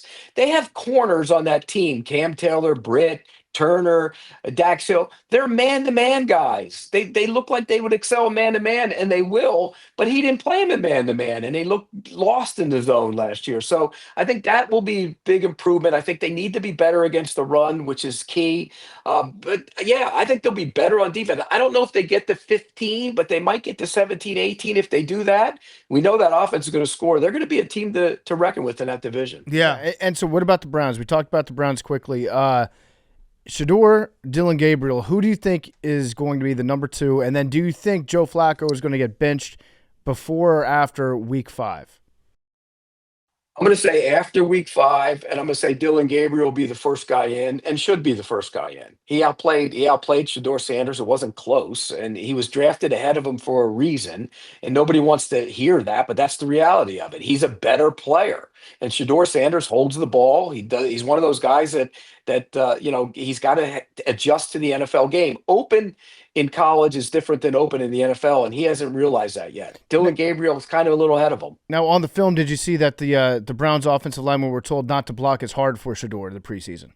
Yeah, I don't know where anybody got that. Guys are fighting for their lives, and everybody's making excuses for him. Look, he was every bit as responsible for some of those sacks as they were, and so the whole narrative that people are working against Shador, for what reason? What's the reason?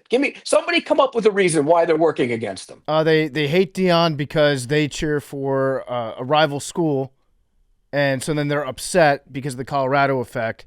And their team didn't get as much shine, even though they were a better team last year. Mm-hmm. And so now they hate Shador because of that, hypothetically. Yeah, I don't believe any of that. Once guys get to the NFL, fans don't give a rat's ass what school you went to. They just don't. I don't buy that. So where'd you go to school again? Right here, baby. Sun Devils. Okay. Forks up. What's the weakness on the Ravens? I assume you have the Ravens winning the AFC North. Correct. I do. And what's the weakness? Well, I think do they have an edge rusher you have to point to when you come to the line of scrimmage? And by that, I mean, they manufacture pressure, but at some point you get to a certain situation in the playoffs, and they've faced this before, where you come up and you go, there he is. He's going to wreck the game for me. Van Noy, good player. Does he wreck the game on his own? No. Mike Green, the rookie, if he's what some people think he can be, he might be that guy by the end of the season. But that, to me, is their biggest weakness right now. Okay. Jets? Do we want to wait till the end? Yeah, we'll wait till the end. Let's go to the NFC. But one quick thing on the Ravens. They also have to learn to win in the playoffs. Yeah. Lamar Jackson. I mean, for all the accolades he gets, and they have to learn how to win in the playoffs too. He hasn't been as good. So, what's your AFC Championship game? You have the Bills and who else? Bills and Chiefs. Bills and Chiefs, and do the Bills finally get over the hump? You betcha. Oh, and where's the game? In Buffalo. The game's in Buffalo with Schedule. those 13, 14 wins. They're going to have the championship game in Buffalo. It's going to be nutty. Yeah. NFC East. I'll let you take it away, PFT. NFC East. I feel like the Philadelphia Eagles are the front. Well, they are the betting favorite right now, as well as they should be. I'm actually a little bit interested to see what happens in New York. I feel like with the kind of overhaul that they've done offensively, it might be a different team this year. It might be a team that might challenge for that wild card. Russ is pretty good. Is he? Weird. That was bait for you. Is he? He's not. Well, I mean, he's one of the best moonball throwers that we've ever seen, so he's got that going for him. I just think he's going to be looking over his shoulder the entire time he's playing for the Giants, because they want to play Jackson Dart at some point. They're going to. Mm-hmm. But I will say this, their pass rush is going to be nasty. Mm-hmm. They're going to get after, they're going to stay in games. Starting this week, they're going to stay in that game against your Commanders. It's going to be a close game just because they can rush the passer. They are that kind of team. But I don't think they're going to win a ton of games. And at some point, Jackson Dart is playing for the Giants. So excluding Cam Ward, what rookie quarterback are we going to see first? Dart. You think Dart's going to come in before Dylan Gabriel comes in yes. Cleveland? Okay. Yes, I do. What about Tyler Shough? No, I think Rattler's going to play for more than you think. I feel like that might be a week 3. Whoa. I might get Shough down there. That's not what you hear, though. I'm telling you. You hear stuff we don't hear. What are you hearing? Yeah. It's going to be longer than you think. He was a little in over his head there, and it's going to take him a while. By the way, he's older than Rattler, isn't he? I think he's a year older. So. That's a fun fact. I like so. that. All right, He's closer to my age. All right, so what's going on in Philly? Is there going to be a step back? I don't know if it's going to be a step back, but repeating nobody's repeated that division since 2004. Right. I mean, that's tough enough. I do think they'll win the division, though, but I don't think they're repeating. I just don't. It's too hard to do. And they had losses. Losing Milton Williams and losing Sweat, that hurts them on defense. But you know what really hurts them? Depth. Because those guys that are now playing were depth guys. And when you look at their depth guys, are not as good. So I think ultimately that could be a problem for them. All right, and then Dallas. How are things going to go in Dallas? It feels like we're kind of teetering on a season from hell in Dallas just based on how chaotic it's been. But then you look at their offense and you're like, they're actually like very good offensively on paper. I agree with you. I think they're going to score a lot of points. I think Prescott, when he last played, led the league in touchdown passes when he was healthy 2 years ago when he played the whole season. And then you add Pickens to balance the field. The offensive line with 3 Tylers and 2 other guys are going to be physical. Even if they're young, they're going to be physical. So I'm with you. Everybody says, well, what about the running game? When Jaden Blue's on the field, Jaden Blue will end up being a big-time explosive runner for them. So I'm with you. Offensively, they'll be good. I worry about that defense, particularly with no Parsons. Where do you get the pass rush? That's Are you going to ask about the Commanders? I'm going to ask about the Commanders. Got to. Pete, Jaden Daniels, 2025 NFL MVP. What do you think about it? I think it's possible. I don't think it's going to happen, but I definitely think it's possible. That's all I need. I love the kid. I told you guys that last year how much I love that guy. And I don't think we come close to seeing the best of him. We certainly haven't seen the best of him as a passer. Not close to it. And because he still got out early last year. And some of that had to do with the offensive line. I think they've solidified that group by getting Tunsil, putting Coleman at left tackle. They're big. They're strong. When they get Cosme back, they're going to be really good on the offensive line.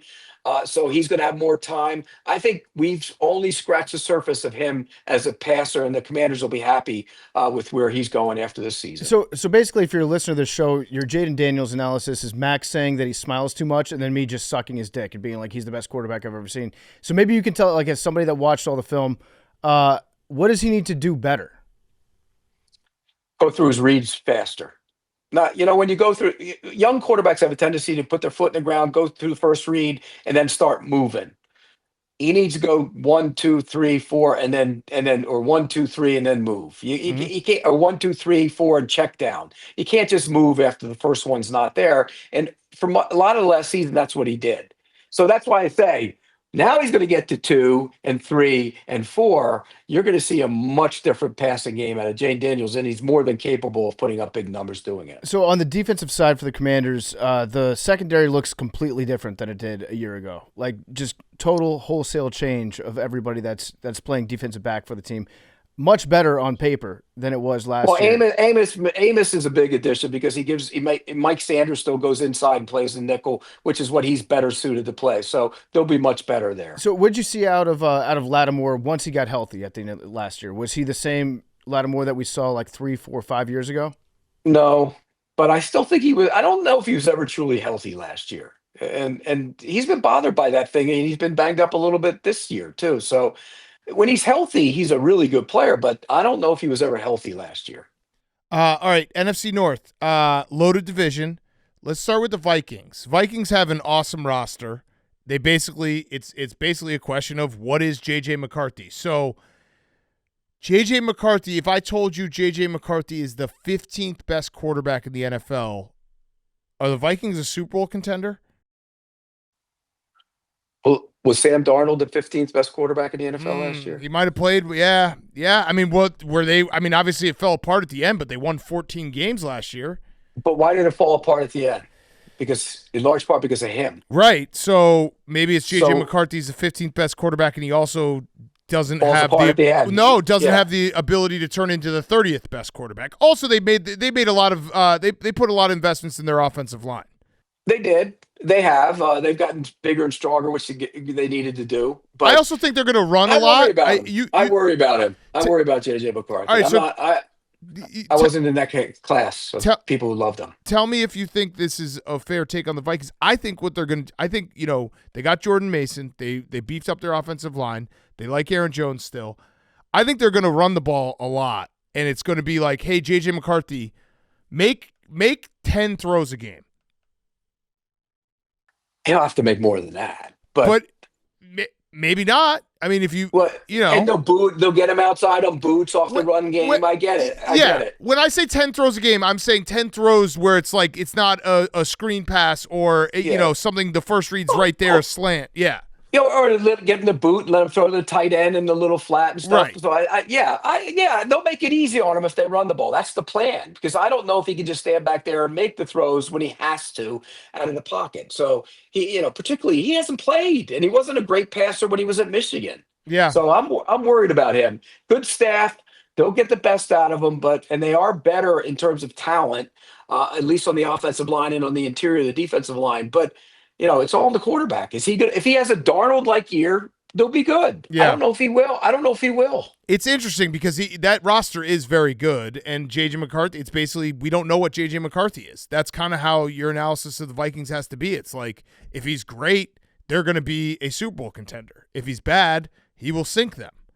By the way, I like the Bears this week at home. Oh, okay. All right, let's talk about the Bears. So I'll tell you things I like about the Bears, and you tell me if you agree. First, Caleb Williams was named a captain. Second, they've been practicing out on grass a lot. Third, they're taking it one game at a time, one play at a time. That's what Ben Johnson said. And You're going to make me puke. What? You're going to make me puke. Oh, I'm actually just reading Pete Prisco's most recent tweet. He said, football things that annoy me this week. Captain announcement, who cares? Mindset questions, calling practice out on the grass, saying getting it done on the rectangle, taking it one game at a time, one play at a time. No, you don't. I can't stand that garbage. Shut that hell up. Seriously. On the grass? They're doing it on the grass? Yeah. Come on. What is that? You got a problem with grass? No, well, I mean, what kind of? It's like somebody has a new buzzword every year, and then the buzz phrase, and it just spreads like wildfire. He hears it. Now he says it, and he says it. Same stuff. I love when you get old man yells at cloud. All right. So the Bears. Yeah, let's talk about the Bears real quick. I'm cautiously optimistic. I think Caleb has everything around him now to hopefully take that step forward. I think there's some questions on defense. The pass rush, the secondary has injuries and guys got to take a step up. But are you bullish on the Bears overall? Not this year. I think they're a year away again. Okay. I thought that year would come this year. I said that last year, but clearly the coaching staff was a disaster and it wasn't meant to be. But I think Ben Johnson will get the best out of Caleb Williams eventually. I just don't know if he has the running game that he wants to have right now. And that's what he wants to do first and foremost. And then I think you mentioned on defense. Where's the other pass rusher? Yeah. Sweat can rush the passer. What is Grady Jarrett? I love Grady Jarrett, but what's he got left? So there are questions. I think they're a year away, but they will win on opening night. Okay, I like that. And listen, I'm a year away is kind of what I'm thinking. I'm thinking if they could get to an 8-9 win team and you see flashes from Caleb Williams who are like, hey, it didn't go well year one, but we're on the right path, I'd be pumped. Yeah, of course. Remember last year I told you that he had a better quarterback than you did. Yeah, no, you did. And it's true. Yeah. I can't, you take him right now. Yeah. You take him right now. I got a question for you. This kind of with the Bears pass rush. What team do you think Jadeveon Clowney is going to eventually play for this year? He doesn't rush the passer anyways. Good answer. Good answer. Because the guy, does he do anything? I don't know. He signs a lot of one-year contract. He makes I know he does a lot of money. He does. So speaking of pass rushers, the Packers. You're a Packer lover. I feel like every year you come on and tell us the Packers are going to win the Super Bowl. They added Micah Parsons. They got hurt last year. Okay. No other team has injuries. Yeah. That's the point. Yeah. Micah Parsons gets added. Is this now a Super Bowl team because of Micah Parsons? No, they were my Super Bowl pick before they added Micah Parsons. So now you must be like, they shouldn't. Are they going to go undefeated? No, they're not going undefeated. That's a brutal division, man. That's a tough division. Yeah. They're not going undefeated, but they were the youngest team in the league last year, had all those injuries. Love was hurt the entire season. They go to Philly and they get that crappy fumble on the kickoff they recovered and nobody saw the recovery. They lose, it sets a tone for the game and they lose. I think they were still built to win. And you look at them. I'm telling you what, Matthew Golden might be a star right away. That's how good he is. And I was there for a couple of days in camp. He didn't drop a pass. He's got unbelievable hands. The receiver core, when everybody gets back, because Watson will be back in about 6 weeks. They're good there. The line's good. They can run the ball. And I still think Jordan Love never got over the injuries last year. You're going to see a different Jordan Love. So offensively, they're going to score points. Defensively, they have some issues still at defensive tackle, particularly with Kenny Clark being traded away. But man, they're going to get after it at the quarterback with Parsons and Gary and Van Ness. Do you think, like, you do that trade 100 times out of 100 if you're the Packers, right? Like, I was saying that I would take the Bears trading 3 first-round picks for Parsons because he's that special of a player. Didn't you do that for Khalil Mack once? Yeah, and guess what? It wasn't Khalil Mack that fucked that up. It was Mitch Trubisky not getting better. And by the way, this guy's younger than Khalil Mack was when you made that trade. Of course. So, but you agree, though, yes. Khalil Mack was not the problem. No, he wasn't the problem. He was awesome. Right. Yeah. The defensive numbers went up when he got there. Yeah. No, he was not the problem. And by the way, Parsons is 26. I normally hate trade and pays. I hate those. I love this one. Yeah. Yeah. Well, because he's 26. Yeah. Yeah. And if they're going to be good, they're going to get those are going to be like picks number 31 and 32 or 30, right? So it's worth it. BK, I want you to just envision this scenario. If you guys had traded for Micah Parsons and then all that shit about his back came out today, yeah, he's hurt. Him, that would have been a bad day for you. Hurt. You would have been very upset about that. He's hurt. How many guys have bad backs? I do. Yeah. Yeah, me too. Me too. Have you ever had sciatica crawl down your leg? Yep. It's awful. Let me ask you this, Pete. Have you ever been like, I used to have a bad back, now it feels great? What are you using for it? Like, I'm just saying, like, if you have that L4 or L5, no, but you know how many what times are you it? like, it's all better? Well, you know what happens. You guys know if you have it. What happens? It goes away for periods of time, and then it flares up out of the blue. Yeah. And next thing you know, you're on the floor, writhing in pain like you haven't felt before. So I get it. I didn't know guys your height could get bad backs. Well, yeah, we sit in a chair all damn day. Yeah, you do. I just thought that's like why, like little dogs live long. Like you're probably gonna live to like 110, Pete. BK, you got it all wrong. My dad's 80. My dad's 89. I hope I do. Yeah, I follow in that footsteps. Yeah. Short guys, we're like 90% back, so it's like very we're all likely. back. Sorry, right? Oh, yeah, back. I have to. They wanted me to have surgery for my back, and I told them no. Fuck yeah. You got great knees, great neck. No back. Yeah. Back is trouble. Short temper. All right, Lions, last team in the NFC North, which is loaded. Loaded division. I think the Lions' defense is going to be really good. I know they've lost a lot in terms of the brain drain. I do think their defense is going to be very good. Well, they were hurt last year, and anytime Hutchinson's not on the field, different defense, and they had to compensate by blitzing. I think the defense will be okay. Where's the other pass rusher? You Marcus Davenport? You believe in that? I worry about that. So they've had injuries. McNeil. They've had injuries on the inside of that defense too. And I get it. With everybody, you have new coordinators, but that could be a transition period too. When you lose Ben Johnson and John Morton takes over, I think that could be a little bit of a transition on offense. Here's the other part. They've been really good on the offensive line. Yeah. And now you have 3 new starters in there in the interior of that offensive line. So I don't know if they're going to be as good. I worry about the Lions a little bit more than maybe going into last season. I still think they'll be one of the better teams in that division. I think it'll be Packers, Lions, Vikings, and Bears. God damn it. What's the Bears' record this year, Pete? God damn it. 6 or 7. All right, depends on how the 7 come. I could be okay. You take 7 and then you take 9 or 10 next year. Yeah, well, 7 if it's like 7 and it was a slow start with Caleb learning the offense and it became a dangerous team down the stretch. Okay, sign me up. Yeah. All right. Or 7 if Caleb has a really good year and maybe the defense isn't as good because you can fix that next year. What do you think about Jared Goff? Are you a hater? No, I love Jared Goff. You love good. Okay. Absolutely not. No. Good. Correct answer. One of the most underappreciated quarterbacks in the NFL. All right. Good answer. Love that. We play a game on the show. It's called Preview the NFC South in under 30 seconds. Ready? Go. Bucks, more Bucks. I think they're one of the teams that can push for the Super Bowl in the NFC. I love the Bucks. Yeah. I think the makeup. Everybody's back on offense. Once Wirfs gets back and Godwin gets back, they're all back. And you add Ibuka to that equation. They were raving about him when I was there in May. They were raving about him when I was there in July. Their offense is going to be incredible. I think defensively, much faster than they've been over the last couple of years. They're going to be the team to beat in that division. Okay. That's a great preview of the NFC South. Yeah. If you were to do an extended version, is there another team that you would speak about for 15 seconds? Bonus time. I think the Falcons are the next best team, but I think they're lacking on the defensive side of the ball. They added those edge rushers, but they're backups right now, and I worry about their Their secondary. And here's the other thing. They want to run the ball. McGarry's their best run blocker on tackle, and he's now out for the season, so that's a problem. Okay, we just hit the Buffalo Wild Wings button where it goes to triple overtime. We kind of like the Panthers this year. I don't. Okay. Why? I don't. No, I think we should leave it at that. Well, because that's a great preview. No more. Okay. Nothing more about the Panthers. I have one more extension, though. There's been a replay booth where we're getting the refs coming on the field. One untimed down. Preview the New Orleans Saints using one body part sound effect.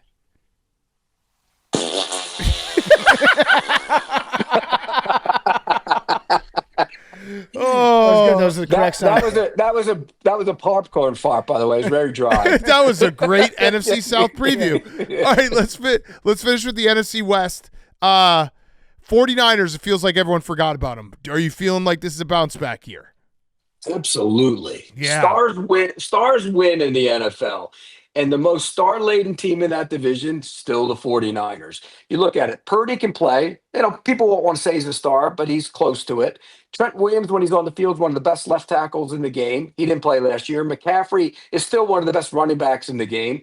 Bosa, one of the best edge rushers in the game. Warner, the best off-the-ball linebacker in the game. And they have good enough players at other spots. The only concern is if they do have those injuries again, then they get to the backups, and the backups aren't nearly as good because they pay the stars. So that's a problem. But I think they're the best team in the division when they're all on the field. Okay. All right. What about the Seahawks? What should we expect out of them? I know that Sam Darnold, you've got questions about him, but I feel like they've got some talent. They got something working up there a little bit, right? Yeah, I think offensively they'll be okay, but I think defensively they could be pretty good. He's a good defensive coach. They have young talent on that side of the ball. They might be a year away too. And again, if it's a big game, do you trust Sam Darnold? I mean, isn't that the question? You don't, do you? No. I don't. No. So that's my concern with them. The Cardinals will be much improved. Oh, but I still worry about Murray. Yeah. This is, we talk about proving years for quarterbacks in this league. It's for him. It's a big year because he collapsed down the stretch last year. I mean, they were cruising, remember? And he kind of collapsed down the stretch. He has to have a big year for them. Yeah. And then the Rams. I'm high on the Rams with a big if Matthew Stafford stays healthy. And I know he's going to play. They announced he's going to play week 1. But I don't think that's the question. I always thought he was going to play week 1. Can he play week 16, 17? That's – because that is the team. I know they have a ton of talent, but that you can't expect to win games with Stetson Bennett or Jimmy G. No, and here we are back to a back again. I mean, and he's an older guy with a back. Older by NFL standards with a back is never a good combination. And he's such a tough guy that he plays through almost everything. But this, there's going to be moments with that back where it flares up. He's not going to be able to play. And how long will he not be able to play? That's the concern there. I'm with you. If he's healthy, they're in the mix for the division. If he's not healthy, they might as well pack their bags and start looking for something down the road. Mm-hmm. I think that covers every single team in the NFL. I think we hit every last one. Is there anyone we're missing? Well, we forgot the Jets. Oh, the Jets. The Jets. Do you have time for the Jets? If you have to go, I understand. No, I'm good. What do you got for the Jets? What do you got for the Jets? Memes, why don't you lead the Jets discourse? Well, here's what I have for the Jets. Okay. If Justin Fields can do anything on offense, they can be a wild card team. Love that. Because they still have tons of talent on defense. We know Aaron Glenn's going to make them tough and feisty. They want to run the ball. I think their offensive line will be better. The second receiver and third receiver is a problem. But Mason Taylor is going to be a big-time pass-catching threat at tight end for them. And I think they can maybe get 8-9 wins and sneak in if Justin Fields, can make plays down the field, the passing game, but also gimmick up some stuff for him to run around. Mm-hmm. Memes, what do you think about Always that? Good when you got to gimmick some stuff up. That's a great preview, Pete. By the way, that's usually a combination. When you say gimmick stuff up for him, that means your quarterback isn't good enough to stand in the pocket and make throws. Yeah, you hate running quarterbacks. Yeah.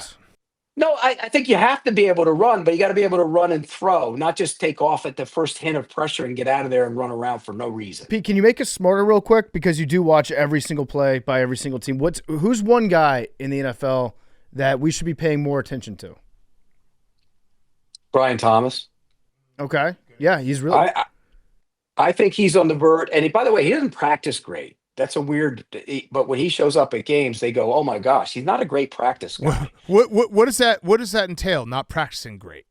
He doesn't catch the ball in practice. He drops it in practice. He's not great on the 50-50 balls in practice. It drives him crazy. And yet when he gets in the game, it's like, forget about it. Then he went like he had a great training camp. He goes down to Miami and works against the Dolphins, and he has a great day of practice against them. He's just one of those guys that shows up on game day, which is fine. Who's one guy that we should be paying less attention to?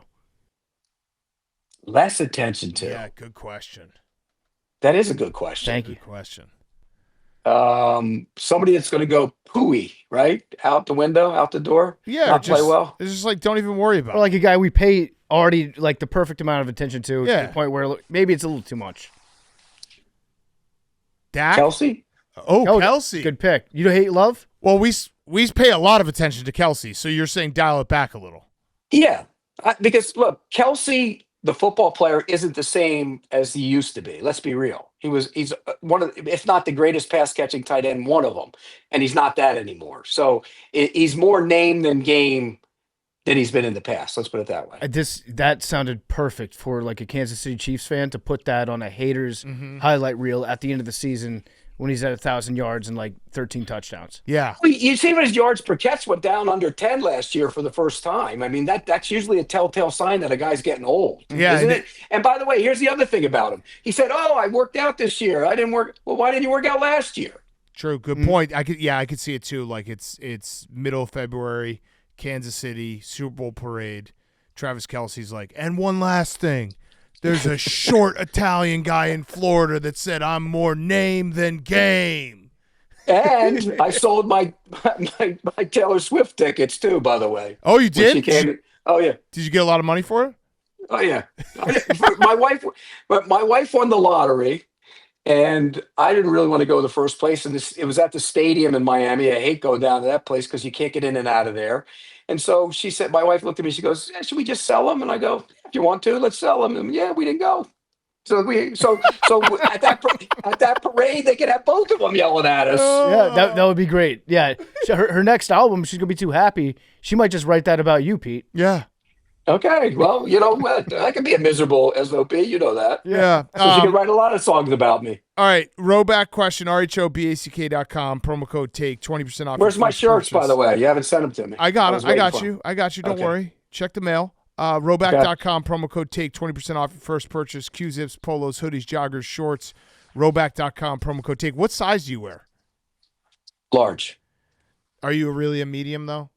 No, I don't wear tight shirts. Are you one of those guys, the SEC burners, who tweet out their like their? Do you look at that? Does that look like shit! Look at that gun. Does that look like it's a medium? Pete is like 90% well, muscle. you don't wear a shirt on your bicep, dude.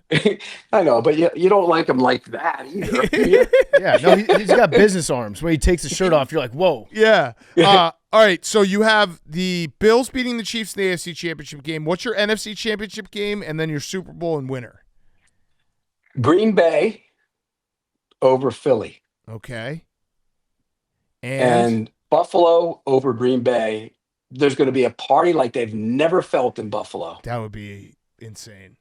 They'll be thinking about Josh Allen a lot there. Yeah, it'll be in the snow too. Mm-hmm. I'll probably be thinking about Josh Allen. It'll be the last. How about the going to the Super Bowl would be the last game in that stadium. Wow. Yeah, that's right. Because they got the pit opening up next door. They close it. That place is going to be unreal. I'm telling you, Bills Mafia. There's nothing like it. I know. And I've been around this league a long, long time, but those fans are nuts. And me going to training. By the way, every time I go to training camp in Rochester, I must have 15 Bills fans come up to me and say, "I love you on Pardon My Take. I love you." Yeah. That's good. Our people are strong. And you know what I always say to them? I go, they always try and trick me into saying something I shouldn't say, but they never do. Ooh. That is true. Yeah, well, no, you say a lot of stuff that you shouldn't say, but it's more like the Jaguars are going to win the Super Bowl. Yeah, we don't find out for a year. Yeah. No, but I'm saying, like, you try and lead me down paths to get me in trouble where, like, if I didn't work for CBS and we were just sitting around shooting the shit, I'd probably get myself in a lot of trouble. Oh, well, unfiltered Prisco. Yeah, you do hate Shador because of your college allegiances, but you admitted to No, that. no. No. It's a football evaluation. And again, I'd like to see any reasoning why they're against him. Give me one. All right, rookie of the year. Offense. Genti. Okay. Okay. What about defense? Abdul Carter? Yes, absolutely. Yeah, that one seems easy. Coach of the year, McDermott. Okay, MVP. Jordan Love. Okay, we that's disgusting. He's also like 37 years old. We're running this on Wednesday. We already did this segment, but I want to hear yours. Least improved player of the year. Least improved player. Yeah, we do that every year. Boy. Who's the least improved player of the year? In other words, he stunk last year and he's going to stink this year. No, he could be really good. No, he could be awesome and he just didn't get better. Oh, okay. That's a tough question for me. Mm-hmm. Yeah. Tough question. CJ Stroud. Okay, least improved. That's a good answer. That's a very good answer. And by the way, and I don't think it's going to be his own doing either. Yeah. I think that line's a problem. And once the line's a problem, it really speeds up the quarterback and it becomes a problem for him too. All right, comeback player of the year. Who's the comeback player here? Christian McCaffrey. Yeah, that makes sense because I think he's going to be back to being himself again Okay. until he tweaks something in week 4 like he always does. Last question. Kirk Cousins plays blank amount of games this year in the NFL. 0. Wow. And all for the Falcons? Yes, there's some bad blood between him and the Falcons. And he kind of laid them out with the injury stuff after the season. They weren't real thrilled with it. They said, you know what? He's going to sit here and he's going to sit. And now he's going to sit there and rot. I don't know if that's necessarily a good thing. What if Penix has a streak of bad 3 or 4 games? Right. Do you think that guys in the locker room will want to turn to Kirk Cousins and say, hey, look, we got a veteran over here. Maybe he can help us win? Or what if that happens? Or what if a team that has a Super Bowl caliber roster gets an injury early and they're like, hey, Kirk Cousins. Okay, but who would that be? Like, give me an example. The Vikings? They could have tried to go get him if they wanted to. 49ers. They've had opportunity to go get him in the past. I know, but I'm just throwing out names. Rams. Yeah. I think they'd stick with what they have. Okay. Jimmy G over Kirk? I mean, let's face it, when Kirk gets into a big game, he's going to melt anyways. What's the difference? What about Packers? I mean, maybe, but you really want to bring in a 1-year rental money guy like that? I don't All right, you got a maybe. I like how you're saying that the Falcons are going to stick it to Kirk Cousins by paying him like $40 million to not sweat. But he wants to play though. Yeah, no, it's true. He does want to play. I would love to have. He Kirk kind of Cousins stuck it contract. to them too a little bit. It's not a good situation. Any way they shake, it's not a good situation. Yeah. Okay. I'm very excited for football, Pete. Yes. I'm very excited to talk to you again. Me too. You look Love great. it. Your arms Love look it. awesome. Show your arms one more time. You want to see him again? Look at that. Yo, Eagles Beast. minus 7.5 or Cowboys plus 7.5. Take the points. Okay. Division game. I like the Cowboys offense. I'm with you guys on that one. Yeah. I think they'll score points. Yeah. All right. Thanks so much, Pete. You are the best. Sorry for Love keeping it. you up so late. Pete, for No, people, you got this all wrong. No, by the way. no, You no, don't- for don't people- spin this. for people Don't who spin did it that way. for people who are watching on YouTube, you might have noticed when Pete first joined, he had to take off his sleep little. He has a little like pajama hat that he wears to bed every night because he actually goes to bed at 5. This is just his piss break. This is how long it takes for him to piss. This is actually, You know what's great about this is you're candlelight trying to that he's twist this got. on me, but the reality is this is at 9 o'clock, so you can put your children to bed. No, we actually had to do. We've been in the office since 5 o'clock, so we've been doing other Really? stuff. Yeah, Normally we do this late because you have to put your That's a children to bed. fact. That's a That's fact. fact. But Right. tonight you're wrong. Okay. Well, usually I'm right. All right, go put your little hat on. He has a little candle that he walks back to his. He goes, he when he snores, the hat just goes up in the air. It's really cute. Yeah, I'll be awake a couple times tonight already, but not for peeing, just because I wake up. All right, thanks, Pete. Bye, Pete. See you guys. Pete Prisco is brought to you by YouTube TV and NFL Sunday Ticket. Football's back. The only place fans can watch every game every Sunday is NFL Sunday Ticket and YouTube TV. NFL Sunday Ticket provides fans with the ultimate viewing experience with features like multi-view, where you can watch up to 4 games at the exact same time, including NFL Red Zone. Key plays to catch up or replay the biggest moments in each game, and Jerry O'Connell's favorite feature, Fantasy View, to track your players' scores right alongside each game. Right now, new users can score NFL Sunday Ticket for 8 payments of $34.50 a month. Sign up today at youtube.com/partofmytake to get started. Tell them the football guys at Part of My Take sent you. New users pay $276 or 8 non-cancelable payments of $34.50 a month, first charge at purchase. Availability varies, with NFL Sunday Ticket for out-of-market games and YouTube TV base plan for local and national games. Base plan required. Device and content restrictions apply. Terms, restrictions, and embargoes apply. Excludes digital-only games. Commercial use excluded. No refunds. And Pete Prisco was also brought to you by Reese's. Reese's, the best snack in the entire world. It's a perfect combination of chocolate and peanut butter. There's really nothing like a Reese's peanut butter cup. I love Reese's peanut butter cups. I like crumbling them up. I like putting them in ice cream. I like maybe just grabbing one off the counter as I'm heading out the door for breakfast. I like them as a snack. I like Reese's peanut butter cups. It doesn't matter the time of day. It doesn't matter where I'm at. All day, any day, Reese's. Shop Reese's peanut butter cups at a store near you, found wherever candy is sold. And now, here's Michael Irvin. Okay, we now welcome on a very, very, very special guest, recurring guest. It is the playmaker, Hall of Famer, 3-time Super Bowl champion, Michael Irvin. We've got the new Netflix documentary out about the 90s Cowboys, America's team. Playmaker, it's awesome to have you back on. Let's start with this in the documentary. Have you watched it back? Obviously, you're in it so much, but have you watched it back and had like a moment to be like, holy shit, that was fun? Because it's just so much 90s nostalgia, and it's so well done. Yeah, and you guys, what's so funny? When I watched it, the first thing I thought, damn, the 90s were great, man. Yeah. Not just the Cowboys. I mean, the whole, everything, economy was going good. Everybody living good. It was a lot of fun, So that's the thing. And then you start thinking about all of the relationships that you have built over those years. So many, you're calling old teammates and we're rehashing these stories and laughing about them. We got people in our families that didn't know about any of this and certainly didn't live through any of this. So it's been an incredible journey. Both talking about the peaks and reliving the valleys also. It really has been an incredible journey. Yeah, it's a fascinating look into what was a wild time for the Dallas Cowboys, being, without question, the most popular team in America, the best NFL team that we saw in that decade, and then also what you guys did off the field. It feels like you guys partied just as hard as you played.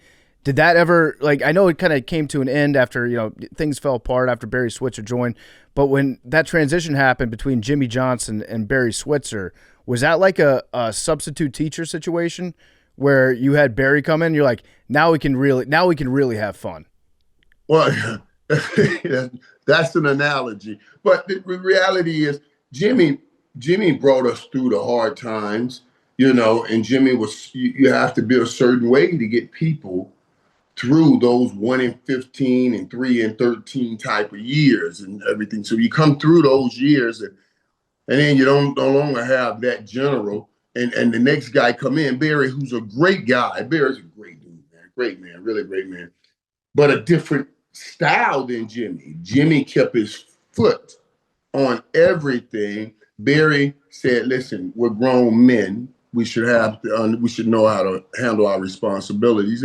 And some men do and some don't, on the football field, and some do and some don't off the football field. So the guidance would have been needed, like from Jimmy. But you look back, you understand that this is life. Things go down, things happen, people change. Jimmy left. Jimmy and Jerry had a split that we had a breakup, a split up, and we had to figure it out. We would have loved to have kept Jimmy and just keep trying to do what we were doing. We often talk about we could have won 5 straight, but it didn't happen that way. And you try to make the most of it. I thought what was interesting, after that year we lost 94, that we had to put everything down and try to come back together to win that next year in 95. And we did. with Barry, because we wanted, it was Barry Switzer, but it was also Ernie Zampese. You know, we the guys that had Super Bowls. I remember right before that third Super Bowl, we were like, who doesn't have a Super Bowl in here? Stand up. And then all the guys in the room, we have Super Bowls, but they don't. Yeah. We're playing for you're not just playing for you, you're playing for them too. And, you know, the Ernie Zampese and all those guys. And we wanted to get that third one for them, and we did. Yeah. So yeah. Yeah, and in that third one, the big story going into that season was obviously signing Dion, the big contract. I was shocked that, like, you and Emmett and Troy, like, had no problem with all that money going to Dion. Was that how you actually felt in the moment? Because, you know, it is a competitive environment. Guys want to get paid. Guys, you know, you're the best wide receiver in the league. Emmett's the best running back in the league. And then they pay the best cornerback $35 million. Was there any part of you that was like, hey, this is kind of bullshit. I've been here. I've won. Where's my money? Or was it like, no, I just want to keep winning? Well, first of all, there were so many things on the back door with that situation. It was Dion. Emmett and I was already there, and we were Miami and Florida. We needed our Florida State. And Dion came in and completed that triplet. They completed a triplet from Florida in Dallas. Yep. You see? So and the best part, honestly, Jerry sat down with every one of us. And he called me, he brought me in the office and said, listen, we're thinking about doing this. What are your thoughts? I said, why the hell you need my thoughts? Mm-hmm. You don't need my thoughts. Go get that done. Go get it. I said, now that I know you're on it, I'm glad you told me. I'll be calling him tonight. And then I started doing the recruiting, you know. I told Dion. Dion asked me, he said, man, I said to him when I called him, I said, dude, we've been banging heads for a long time. It's time now to bang other people's heads to come on over here and beat their butts together, you know. Yeah. And I told him, I said, man, whatever you see in San Francisco, because he asked, he said, what is Dallas like? I said, whatever you think leaving Atlanta going to San Francisco is, whatever you think that is and San Francisco is, multiply by 10 and come on across the water and you will see. He came in town that week to see me. We threw this big party, man. And yeah, we pretty much, look, we put on a full press court on that recruit. Yeah. And right now, my best friend in the world, I love him to death. So, you know, we had no problem with him coming in and getting paid. It ain't our money. Yeah. Let's all try to get as much money as we can. And I would imagine that's a testament to Jerry Jones, because he gets criticized sometimes for being so hands-on. But in that situation, him being hands-on and including you guys and being like, hey, this is something I'm doing beforehand, probably helped the situation. Was there ever a moment where he didn't say this is something I'm doing beforehand. He says, is this okay to do? Right. So it makes you feel part of the process. Right. Now, if he had gone, man, and done all of that, this could have been a different thing. Yeah. But he came to us. He said, listen, guys, this is your team. You guys know what you're doing here. How would this affect us? Yeah. Mm-hmm. What? Are you crazy? Yeah, let's go do that right now. Yeah. Right. And then if you remember now, Dion got into it later on with Dion. Had gotten into it with Andre Rison. I had heard about some things with him and Jerry Rice. So the first thing I was telling him was like, when I called, I said, listen, man, all them other jokers over there, other wide receivers, Rison and Rice, them jokers ain't from Florida. Come on over here. Let's stop messing with. You know you ain't going to have no issue because we Florida boys. You know what I mean? So yeah, we just became best friends. Right when you got into town, I don't know how much you guys ever squared up with each other at practice, having the ones go against the ones. Was that something that you got to experience during training camp? Oh, yeah, all the time. Tommy and I worked together all the time. That's how we wanted to sharpen our game. He would tell me all the little tips that he had on me over the years and what cornerback would Dell. I didn't think about it. I'm going against Deion Sanders before he got there. Darryl Green, Neas Williams, Champ Bailey, Eric Allen. All of these are Hall of Famers.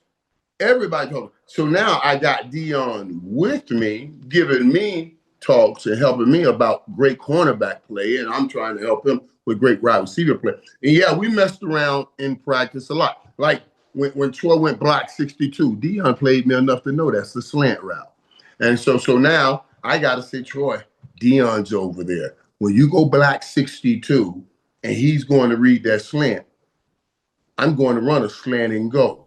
You know what I mean? So I know he knows, so I'm going to set up his knowledge. Yeah. So that's how you get great. And yeah, we love those things, man. I love those times that he and I first competed and then collaborated. Yeah. The one thing that was kind of remarkable to me about this documentary is the White House, which seemed like a lot of fun for you guys. How did you get it so that no one will talk about the White House to this day? You had everyone still being like, no, not going to talk about it, not going to talk about it. That's remarkable. You got a bunch of guys who went there, who partied there, and then they get asked on a documentary 30 years later, and they're like, nope, not going to talk about it. Yeah, that's like that mafia stuff right there. Yeah. The Casa Nostra. Yeah, if you talk about it, yeah, you're not invited. We gotta get you. Yeah. But honestly, and I was okay with talking about it, and I think those guys were trying to honor and look out for me. But the reality is, it's time to talk about things. You know, you get older, and I'm a Christian. I'm a saved man, so I know God saved me to go get those same people that are locked up and trapped up in those situations.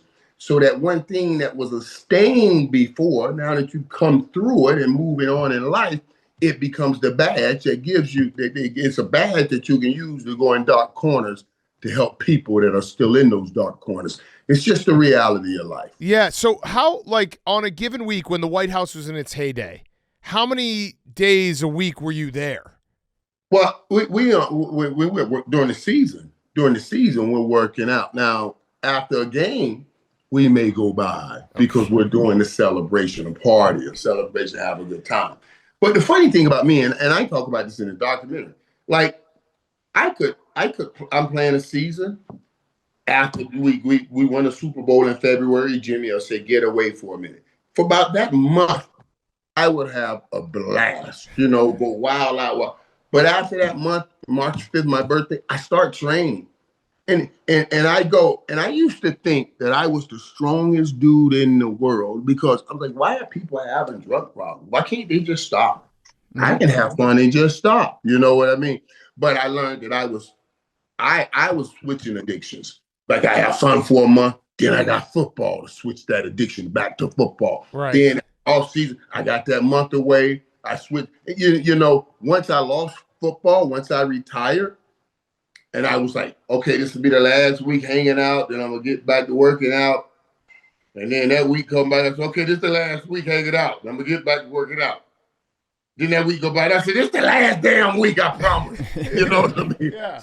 So that's when I realized maybe your ass ain't as strong as you think. You know what I'm saying? It was football pulling me out, not my strength walking me out. Right. And when I didn't have football, I couldn't make that walk out without God. Yeah. I mean, the off seasons do sound like a lot of fun. You were the president of the White House. Was there somebody that never got the invite that always wanted to go? No. I'll tell you this: Troy never came to the White House. Troy never been to the White House. But that's the only person I will exclude. So I'm gonna give him that. You know what I'm saying? I would exclude. You gotta understand too, guys. This was a process. We didn't end up with the house. We started at a hotel, doing what you do, and then you kind of get an apartment, and then the girls all kind of come at the apartment. They were making too much noise, and the 10 people around there were saying, "What's going on?" So we thought that was a bad move, and then. Actually, Alvin Harper came up with it. Harper said, "Yeah, we should get a house." I was like, "Ding, ding, ding, ding." You spend think about it. You spend $400 or $500 on a hotel room a night. 3 or 4 of us do that. That's a couple $1,000. That's rent on a house somewhere. I was like, wait a minute, and we can have it the whole month instead of just that one night. You know what I'm saying? So, when Hart brought that to me. I thought it was a brilliant plan, actually. Yeah. So we put it in action. When Jerry, Leon Lett called me about 3 weeks prior to Jerry calling me in the office. Leon said, "Hey, Michael, Cat." He said, "Hey, man." And it was so funny, guys. The movie was out, that New Jack City movie, where G Money called Wesley Snipes. Said, "Hey, man, you got to shut down the car. We've been infiltrated." Mm-hmm. Leon Lett calls me. "What's up, man?" I said, "What's up, dog?" "Hey, Mike, I heard the White House has been infiltrated. You got to shut her down." I'm like, "You watching too many movies. They ain't shut down shit." Right. 2-3 weeks later, I'm in meetings. We're in install, that Wednesday meeting where you're putting in the plays. And somebody comes and says, "Jerry wants to see you." I said, "Oh, tell Jerry, wait, we got to wait. We're putting in the plays. I got to make sure my plays are getting put in for this game Sunday." And he said, "No, Jerry says right now. You got to come right now." So I get up, I go see him. And he asked me, "What the hell is going on? Stories are breaking all over right now about some White House." He said, "Michael, I need you to tell me the truth. What the hell is going on?" First thing went in my mind was Leon Lett's call. Damn, I should have shut her down. Yeah. But I did shut her down. And then I didn't know what to say to him. That's when I just said, "Boss, we were trying to do the wrong thing the right way." Yeah. And he looked at me and he said, "Are you shitting me? Did you just say that to me?" I said, "Yeah, we were trying to do the wrong thing the right way." And yeah, that's what that was. So he was mad he didn't get the invite. Yeah. Did you think about that? Like, "Hey, Jerry, if you want to invite, just ask me." Yeah. Jerry said that jokingly. Now, one time, let me tell you, Jerry's my guy. He's a funny dude.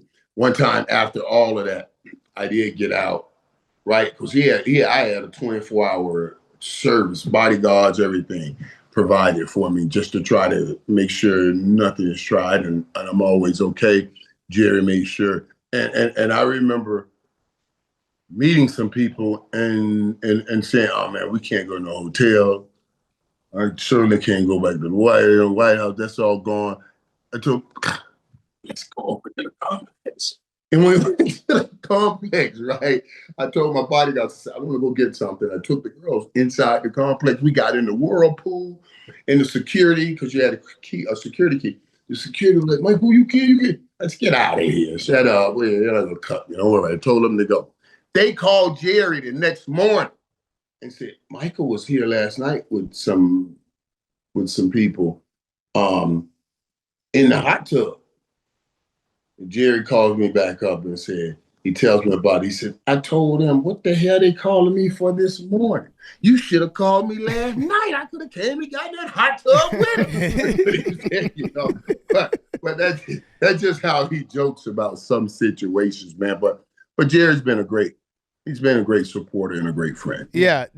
So I told you before we started, the documentary's been incredible. I have only made it through 6 episodes, so I don't know if it stays incredible for you because it gets into, some arrests. Yeah, episode 7, it gets into all of it. Yeah, the barber shop, everything. But you said at the end of episode 6, you're like, "This is when I knew the dynasty was over." That's obviously with retrospect. After you win the 3rd Super Bowl, was there a feeling like things have changed now and it's probably not going to be able to get back to where we're at? Or was it like, "Hey, no, we still got this. We can just show up and we'll be able to figure this out and we'll be able to fight through it"? Or could you feel it kind of slipping away in the moment? Well, like after that 3rd Super Bowl, I thought we would definitely win another Super Bowl that year I got hurt. We had Pitt brought in Rocket Ismail. We had Rocket in, it's the 99. I mean, we started out great. In the Washington game, yeah, we won that game overtime. And we started out great. I think we were 3-0 going into Philly. I thought we had a great chance to get back that year. And I really wanted to get back, but then I got hurt.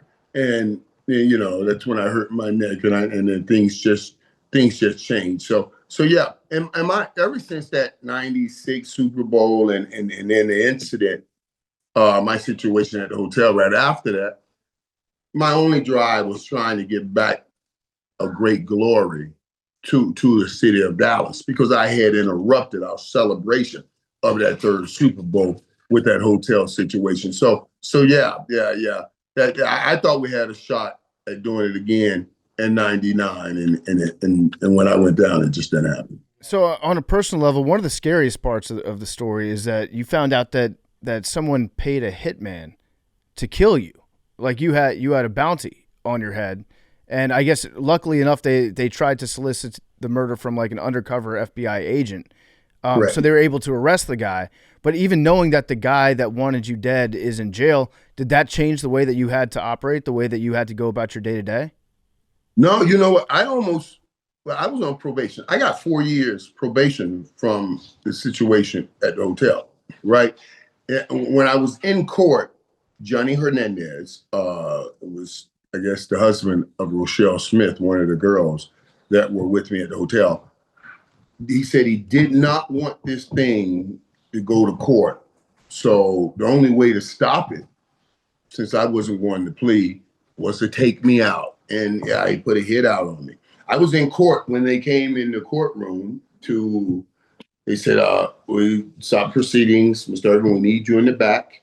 And right away, and they pulled me in the back and they talked to me and they said, listen, we have to inform you that we just arrested Johnny Hernandez for attempted murder and putting a hit out on you. And I was like, oh, wow. Right. And ultimately, in the doc, they said he had 6 years. He had 2 years. He got 2 years for that hit. I was on probation for 4. He was getting out in 2 years.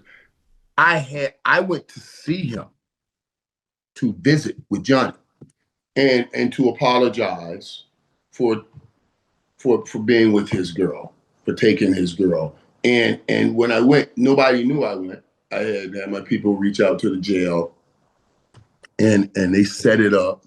The warden set it up. He was a Cowboy fan. So he wanted his pictures and he set it up. I went and saw them. They later found out that the court later found out that I went to see Johnny and they wanted to put me in jail for going to see him. I said to them, let me get this right. I was caught in a hotel room with a few with women and some drugs, and I got 4 years probation. He tried to kill me, and he's doing 2 years. I'm still on probation, and he's getting out. And you don't think it's smart for me to go apologize? Yeah. I don't know how you're letting him out. He can go hire somebody else. I don't know if he's still mad. He just did 2 years. His girl going, you don't know this, and you want me to just sit still. I was like, are you guys serious? I said, yeah, you put me in jail. I'd rather be in jail than dead, but I had to make my peace with him. You see what I mean? If he had enough to do it that one time, 2 years sitting down may make him want to do it again. And I gotten saved. It was the righteous thing to do. And what's so funny, well, not funny, but what's so interesting, when I walked in to see Johnny, I've never seen a man weep like that in my life. I've never seen a man cry. I get emotional even talking about it and thinking about it. I've never seen a man. He was like, oh my God, Michael, I've been praying so hard that you're going to come, and God told me that you were going to come, and I can't believe you were here. I've never seen a man. I started crying. I was like, this dude tried to kill me, and I'm crying with him. Why am I crying with him? But I just felt him. And and I thought it was the right thing to do to go apologize. Mm-hmm. Yeah. It's a crazy story. Yeah. I mean, good for you for doing that. And you feel like you smoothed that all over. So when you walked out of that jail that day, you're like, okay, I think I'm good. I think I'm good. I hope I'm good. I saw a change in him too. I saw a change in him. That sit down time had really changed him. He had said, Mike, I hope one day that we can kind of have a relationship and be able to talk about it. And I appreciated him. I really did. I appreciated the way he handled that after I came to visit him. All right. Can we talk about the current Cowboys? Because part of watching this is like, holy shit, the Cowboys haven't been back to the NFC Championship game since the last time you won a Super Bowl. Like, people can make fun of Cowboys fans. They can't make fun of you, obviously, because you played and won those 3 Super Bowls. But what has happened in the last 30 years that has, like you talk to Jerry, you talk to people in the organization, obviously they want to win, but the glory days are so far past now. What does the future look like for the Cowboys? Right. And what you're asking me is, what do I want people to, when you bring in the documentary and you're talking about the current, what do I want this current team to get out of the documentary? Yeah.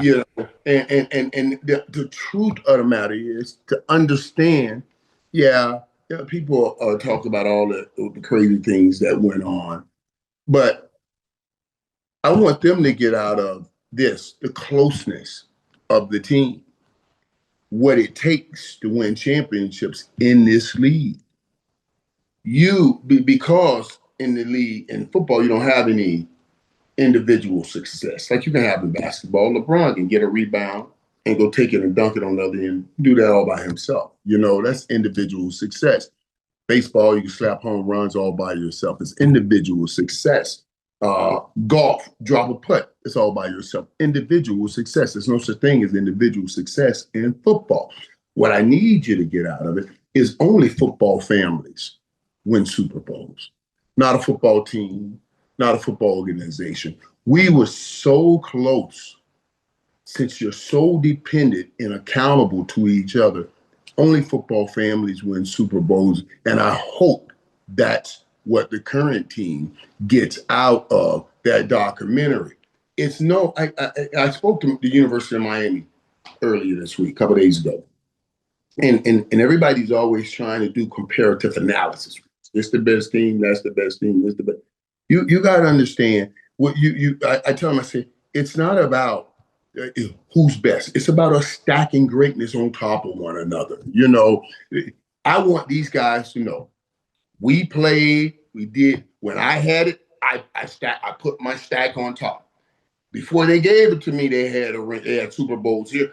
My stack has to have a Super Bowl. I want them to put their stack on top of this great dynasty, this great organization, and put your trophy on the table. That's all. The closeness that it takes to win a Super Bowl, you won't win as a football team and organization. You got to have that commitment, that accountability, and become a family. That's all I want them to get. Yeah, it's a fair point. I saw that they've always had the skill.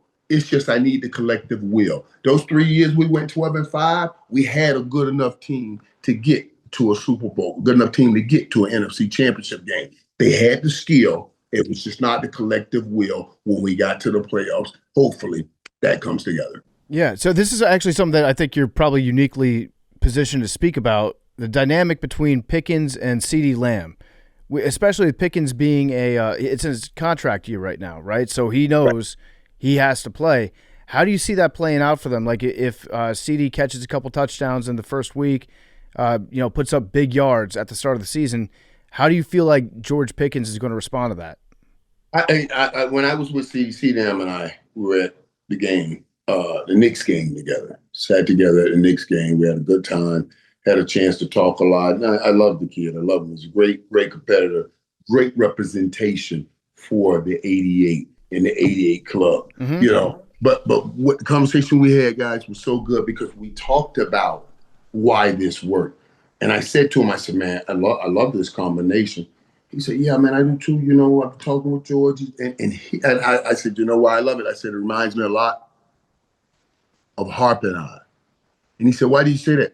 I said, because in the old days, 88, just like you, we took everything 20 yards in. 20 yards in. I got all that. That's all mine.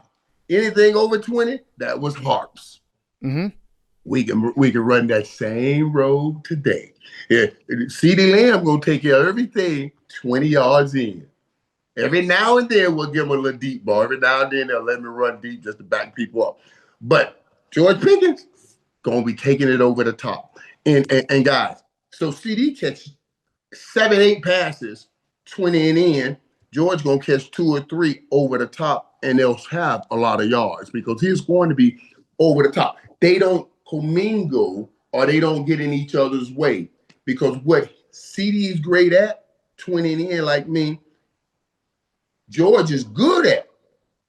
But what George is great at going deep, CD is just good at. So they work out perfectly. And we've all got around George Pickens to make sure he understands that he's part of this family now. So it's not just about him playing receiver.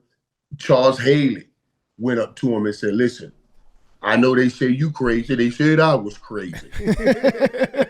We want him to feel comfortable. Yeah. We got crazy. We got crazy too. We can win with crazy. We can take your crazy. We know how to work with crazy. Come on over here. You know what I'm saying? But as a family, you want to make them feel like family. And he's been great, man. He's been great. And I think he's going to be great here. Yeah. Yeah, it's we like watching George Pickens play receiver. It's a joy to watch. All right, well, Michael, phenomenal talent. Yeah. Phenomenal talent. Yeah. Phenomenal. And people get mad at him. I mean, get out of here. Who the hell has Pittsburgh had to throw this man the damn ball? Right. They had nobody to throw him the ball. So even though we all know and said, man, he's a phenomenal player, he's been doing that with nobody throwing him the ball. So imagine what he must feel like right now with a Dak Prescott at quarterback. Yeah. Yep. Michael, I have one last question. This has been awesome. Everyone go watch the America's Team Netflix documentary. It's really, really well done. It's like I just you know what it was for me? Hearing Pat Summerall's voice. I was like, damn, I missed that. It was just something about his voice, just big games in the 90s. It was awesome. So yeah, it's so good. Roback question, RHOBACK.com, promo code TAKE, 20% off your first purchase, Q-zips, polos, hoodies, joggers, shorts, roback.com, promo code TAKE. You were notorious for being able to stay up all night and then be the first in the building and practice harder than anyone.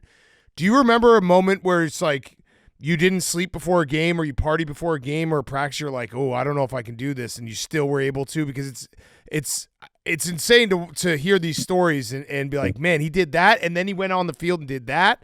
It's pretty cool.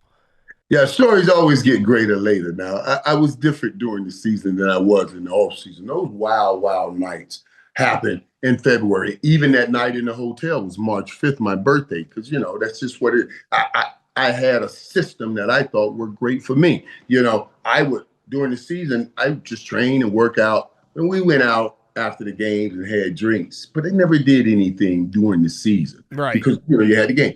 I'd never done anything before games. You have games. But from February to my birthday happened to be March 5th. And we start training the second week in March every year. So I kind of felt like after the Super Bowl till my birthday, that's wild time. Yeah, that's fair. Wildest time in New. And my birthday was on March 5th, and that's the night I got caught in the hotel. The next week, you start training. And dude, I'm gonna tell you something. I was always able to stop. I could be doing every kind of craziness, having fun. I would just stop. I used to get down on people, but like, you guys are weak-minded, man. You can stop doing this stuff. Stop saying you can't stop. Until I retired, because when I retired, and then I retired, I didn't have football. I would say, man, I'm gonna go out. I remember telling my lady, you know, that's it, I'm done. And it was a Valentine's Day. And I told her, I said, I'm gonna go get something to eat. I'm gonna go to the street to get something to eat. I'll be back in a couple hours. She looked at me like, I said, I'm coming right back, I promise. I'll be right back. I got home 2 days later. Been out messing around, running around. And I ran into some girl, I'll never forget, this girl having some like some burgundy leather pants. I don't even know why I still remember. Get out your head. I don't know why I still even remember that. Right? And she came with me. I said, no, I'm cool. I'm going home. I got to get home. She said, oh, really? Well, I really want to hang out, me and my friends. I said, who's your friends? I said, maybe we got a few hours. Come on. Right. But a few hours took me a few days to get back home. And I remember coming home and my lady said, you lied to me. I said, yeah, baby. I lied to me. Yeah. I really thought I was coming back home. That's when I said, okay, this this is getting to be an issue. Yeah. You know what I mean? And then, so, but doing when I'm playing, what I was doing really was switching addictions. Yeah. You know, right. So I'll switch addiction and get back and say, okay, now we got football. And then demeaning everybody, thinking they're weak because they can't stop and I can stop. Those kinds of things. When I didn't have football, I didn't have that switch. That's when I realized this could be a problem. I do think your lawyer should have advised you to just plead birthday on that. Like, just see if the judge will let you off. Be like, it was my birthday, Your Honor. I tried to tell them that. I tried to say, listen, I tried to be everything. Yeah. Jerry set up a personal meeting they talked about in the documentary with the district attorney. I said, and when I met with that dude, I told him, I said, I'm telling you the truth. But that's when he didn't want to hear it. He called me all kinds of names and then told me, he said, I'll show you tomorrow when you show up in court. The truth is what I make it. I'm going to I said, I'm going to fillet you like a fish and leave you in the alley. I'm going to show you tomorrow. I said, oh, really? That's when I went off. That old Florida stuff came out of me. I said, okay, bro, I'll show you tomorrow, too. That's why I showed up in the mink coat, even though it was 90 degrees in Dallas. You know what I'm saying? Mm-hmm. Because I knew the media was going to be there, and I wanted them talking about that instead of what he wanted to talk about. All right, yeah. I mean, just saying, Your Honor, it was my birthday. If I was a judge, I'd be like, case dismissed. Yeah, right. Boys will be boys. And nowadays, but back then, things are more palatable now. You know, that's just the best way to say it. Things are more, people can receive it now, digest it now. And so now I don't mind sharing the stories because, you know, we're past that and I want to try to help people. So now people hearing it, if it has a problem, when I come talk to them, they'll say, oh, yeah, you were that guy. I'll say, yes, that's I am. And I can talk to you now. Right. All right. Well, Michael, thanks so much. Appreciate you joining us as always. Incredible documentary. I would imagine you just close your eyes every now and then and be like, man, that was cool. Hopefully we see you again sometime soon. Anytime, guys. Appreciate you guys. Michael Irvin was brought to you by Truly Hard Seltzer. Truly Unruly Tropical Twist is a high alc hard seltzer, big on flavor, big on alcohol, but still light, still refreshing. And now it's bigger, 24-ounce single-serving cans. Look at this beast right here. This is a beast of a drink. You want to start your night off right? Look at this thing. I can hold this in my hand and tell you it's going to be a great night. If this is how you're starting your night with a Truly Unruly Tropical Twist, 8% ABV hard seltzer in the big boy, the mega can, 24-ounce single serve. It's perfect for day drinking. It's the official hard seltzer part of my take. Get Truly Unruly 24-ounce Tropical Twist at a C-store near you or go to trulyhardseltzer.com and find where to find it. Okay, let's wrap up the show. We have Pardon Your Takes for the 2025 NFL season. Next time you hear our voices, we'll have NFL football that we're talking about, and the countdown clock will be at 0. Wow. I can't wait. Wow. 2 days. Max, are you nervous for Thursday night? Yes. But it's just new. I don't know. You're nervous before every game. You're going to kill him, right? I don't know. I hope. Okay. I mean, it's going to be a bad weekend if you guys lose. It's going to know. be a great weekend, though, if you guys win on Thursday night. It's like free play. This is what PFT and I were talking about this before. Oh, yeah. I hate that the Bears are playing Monday Night Football. Oh, that's the worst. It's the worst. That's the worst. It's like having the last tip-off on Friday night of the first round. The worst. Okay, Hank. Fix to the NFL overtime rule. If the team that starts with the ball scores a touchdown, the game is over. If they kick a field goal, the other team gets the ball, but if the defense forces a turnover or a punt, they win the game. If both teams kick a field goal, then it's just first team to get a stop wins. No time limit. Half the teams would elect to start on defense. It would be 4-down territory the whole time. Who says no? I think everybody would like to start on defense. Yeah. Right? Just like stop them from getting any points. A punt ends the game? A punt? Well, so nobody would punt. That'd be a fake punt would be electric. Would turnover on downs ends the game? Yeah. I don't like this rule. Yeah, I don't like it either. Everyone would just be defense. Yeah. No, that defense, that it was a good shot. But at some point, a Bucs game would go to overtime, and Todd Bowles would send out his punter, and then fake the punt. Yeah. Here's an NFL overtime rule idea. Each team gets the ball. You just no downs, no distance, whoever takes the least amount of plays to score a touchdown. Oh, I kind of like that. Yeah, So you have wouldn't to that be fun? So if you go first, you just keep going. Yeah, until you just score. keep going Yeah. fucking 4 verts. Until you get to. How about this? There's no downs. Each team gets the ball, but it's least amount of time to score a I touchdown. like that as well. Just on the clock. Yeah, I like that as well. That would be fun. Yeah. Just to watch both, like, just teams just bomb it. Mm-hmm. Wouldn't really look like football. Maybe you could do downs. Maybe it's least amount of time to score. Okay, how about this hybrid? Least amount of time to score. There are downs in distance. If you ever get to a 4th down, it adds a minute to your time. Okay. So it's still real football, and you're trying to go fast. And if you get so you don't lose the ball after a 4th down, you just get a 1-minute penalty. I think we just invented a new sport. Yeah, that would be so awesome. Okay. If Europe got an equivalent league to the NFL, then would the game between the Europe NFL and the NFL be the new Super Bowl, or do we keep the Super Bowl and call it the Ultra Bowl or World Bowl? We would fuck them up. It would just be like the European division has a representative in the playoffs. Right, and we would fuck them up. Well, if it's European players, is that what he's saying? No, it's like just Saudi money. In Europe. Oh. I still feel like we'd fuck them up. Yeah, they get too experienced with that European culture. Yeah. Also, like, Europeans don't know how to throw. Think about that. It's just a European equivalent league. Doesn't mean the players have to be from Europe. I always thought it would be like a good. I feel like the good players wouldn't want, like, free agency. Yeah. Who are they going to sign? We just went over. There's no taxes. There's no anything. That's a good point. I've always thought it would be like an awesome, maybe reality show. Maybe not reality show, but just like a short video of just like throwing baseballs or footballs to European people and just having them try to throw it back. Like super athletic European people. Yeah. Toss it back. Hey, toss it back. Can't do it. Just watch them just fail. Because they don't. Why would they learn to throw? Cricket. They just learn to kick. I think that there would be a lot of players that might be interested in playing in Amsterdam. That'd be cool. That might attract some free agents. Was this a planning question for you, Hank? Because you just want our sport to be taken from us? I want to grow the game. Meme send me the question. I just read them. Okay. All right. I care about football. What's up, fellas?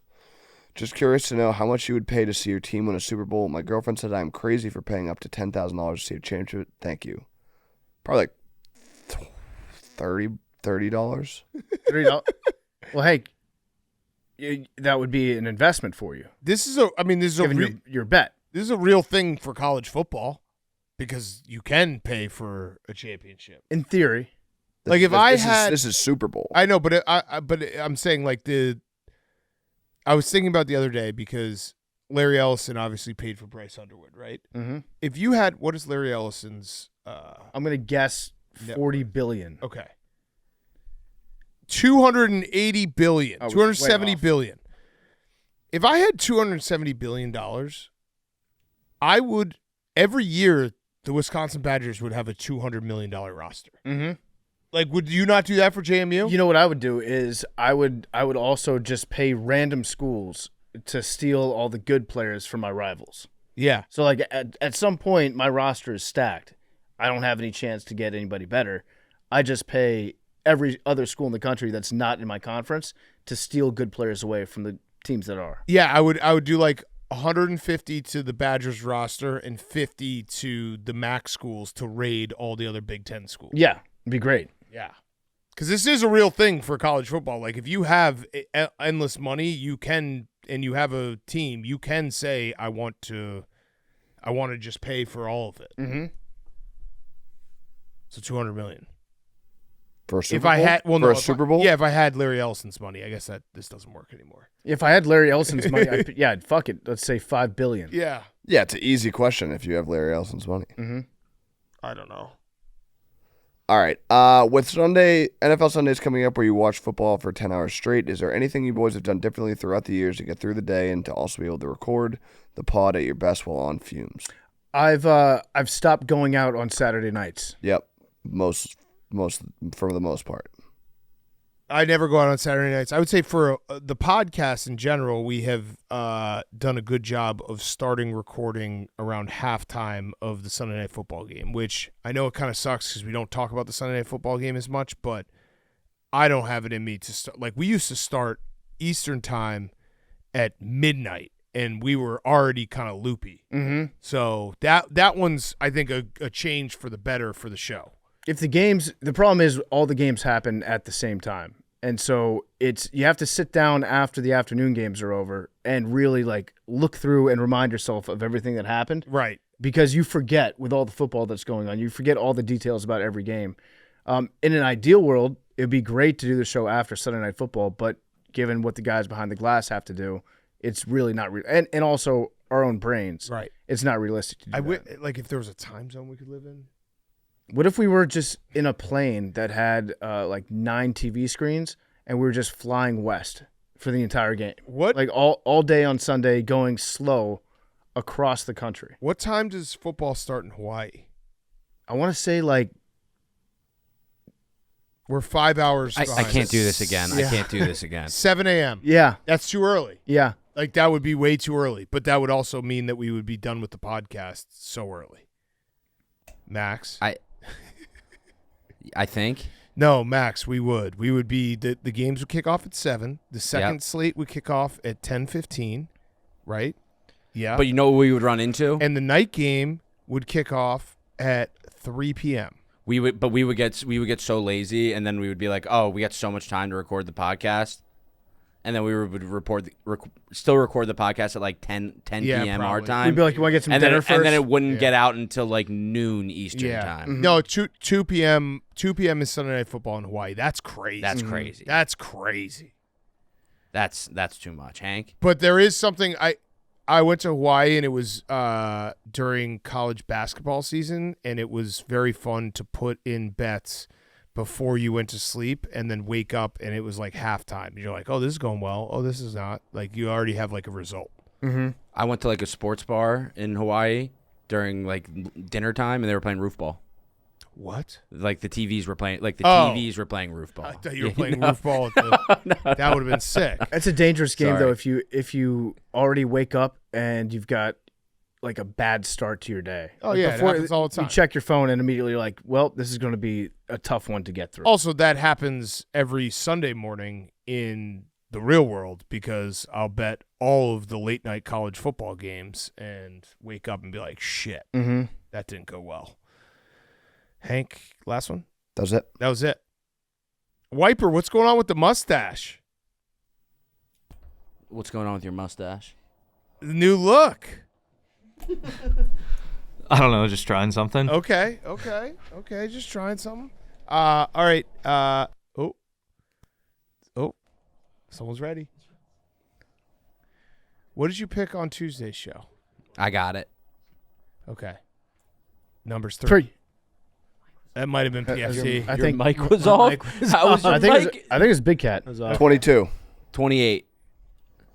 Come on, man. He asked. I was just answering his question. Wait, did PFT get it or did I I get think it? Big Cat got it. Okay. It doesn't matter. Yeah. As long as we get it. You want it, PFT? No, I don't want it. All right. Whose side are you on? Number sucks. It's way better for. It's way better. I'll go 87. 43. What's your number, PFT? I'll take 65. Hank, what was your number? 22. 99 pug. 19. 76.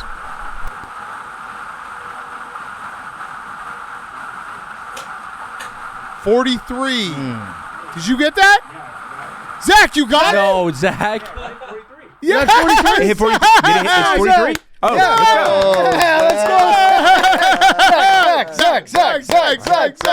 Fuck yes, Zach. Let's go, Zach. That's Zach. awesome. Post-game press conference. Wow. Big Cat from Pardon My Take here. Zach, how did you do it?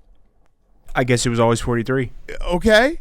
Zach, what was your strategy in picking a ball that won?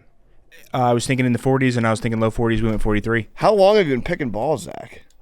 I believe this is probably month 3 Oh, wow. or And month 4. So and you 43. did it that quickly? Oh, you know what? You were 0 for 43 until you picked 43. Is that oh, my God. Wow. Zach. Amazing. Zach, for other people who have not gotten it, do you have any words of advice? Just gotta keep picking. Yeah. It's good advice. What about like maybe picking the right number? No such thing as right or wrong number. Well, It's no. You literally Good advice, you Zach. picked 43 and 43 came up. That was the correct number.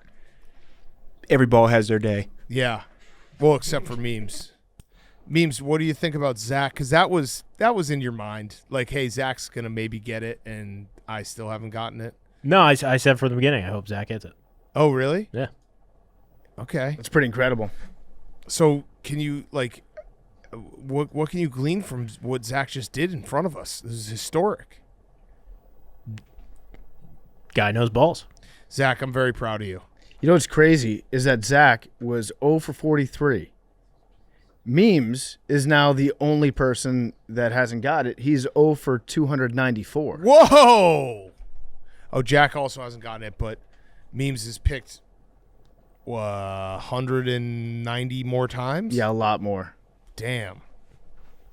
Jack, you'll get it before 294 guesses, right? Got to get some longer shorts first. Oh,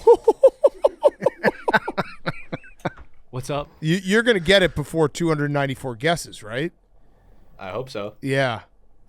Jack, question. Comments on your shorts being very short from memes. I think they're fine. They're stylish. Oh, also, Zach, was that the first time 43's ever been correctly picked? Or what am I looking at right here? I think That's Jack's pick history. Oh, that's Jack's pick Yeah. history. Jack, what do you think about Zach getting the lottery ball right? I think it's Talking to the mic. fine. Yeah. Okay. Memes, how angry are you? No, I'm chilling. No. Come on, Memes. I'm just never gonna get it. Memes, come on. What? I'm You're good. mad. You're mad at Zach. No, I was rooting for Zach. Okay. No, you weren't. Well, you still haven't gotten it. All right, Memes, go around the room. Who are you rooting for to get the lottery ball? Zach. Anyone else? Nope. No one else. No. Oh, so this is a win for you. Yeah. No. I like Zach. Huge. Yeah, congrats, Memes. Did you pick it? Hmm? Did you pick this? No, I didn't pick this one. Okay. You just picked Zach, who then picked it. Yeah. Okay. All right, Zach. Incredible job. Thanks Way for- to, and you know what? I think this might be the floodgates opening. You might be getting it all the time now. no, every ball has their day. Not every ball. Not every ball. Three has never been picked. Yeah, three never, literally never, ever. One time. Yeah, but it will probably be a day that I steal it. No, it came up one time. Oh, it did. Has And then it the as ball 0? went missing. So you don't think it's in here? I just saw it in there yesterday. No. This was June of Yeah, this is the old 2023, machine. and then the ball went missing, and then I picked it for like a couple months, and it was just not in there. Damn. It sucks, dude. All right. Great show, boys. But I Congrats, did pick Zach. 2 correctly that one time. Congrats, Zach. Love you guys. Becky.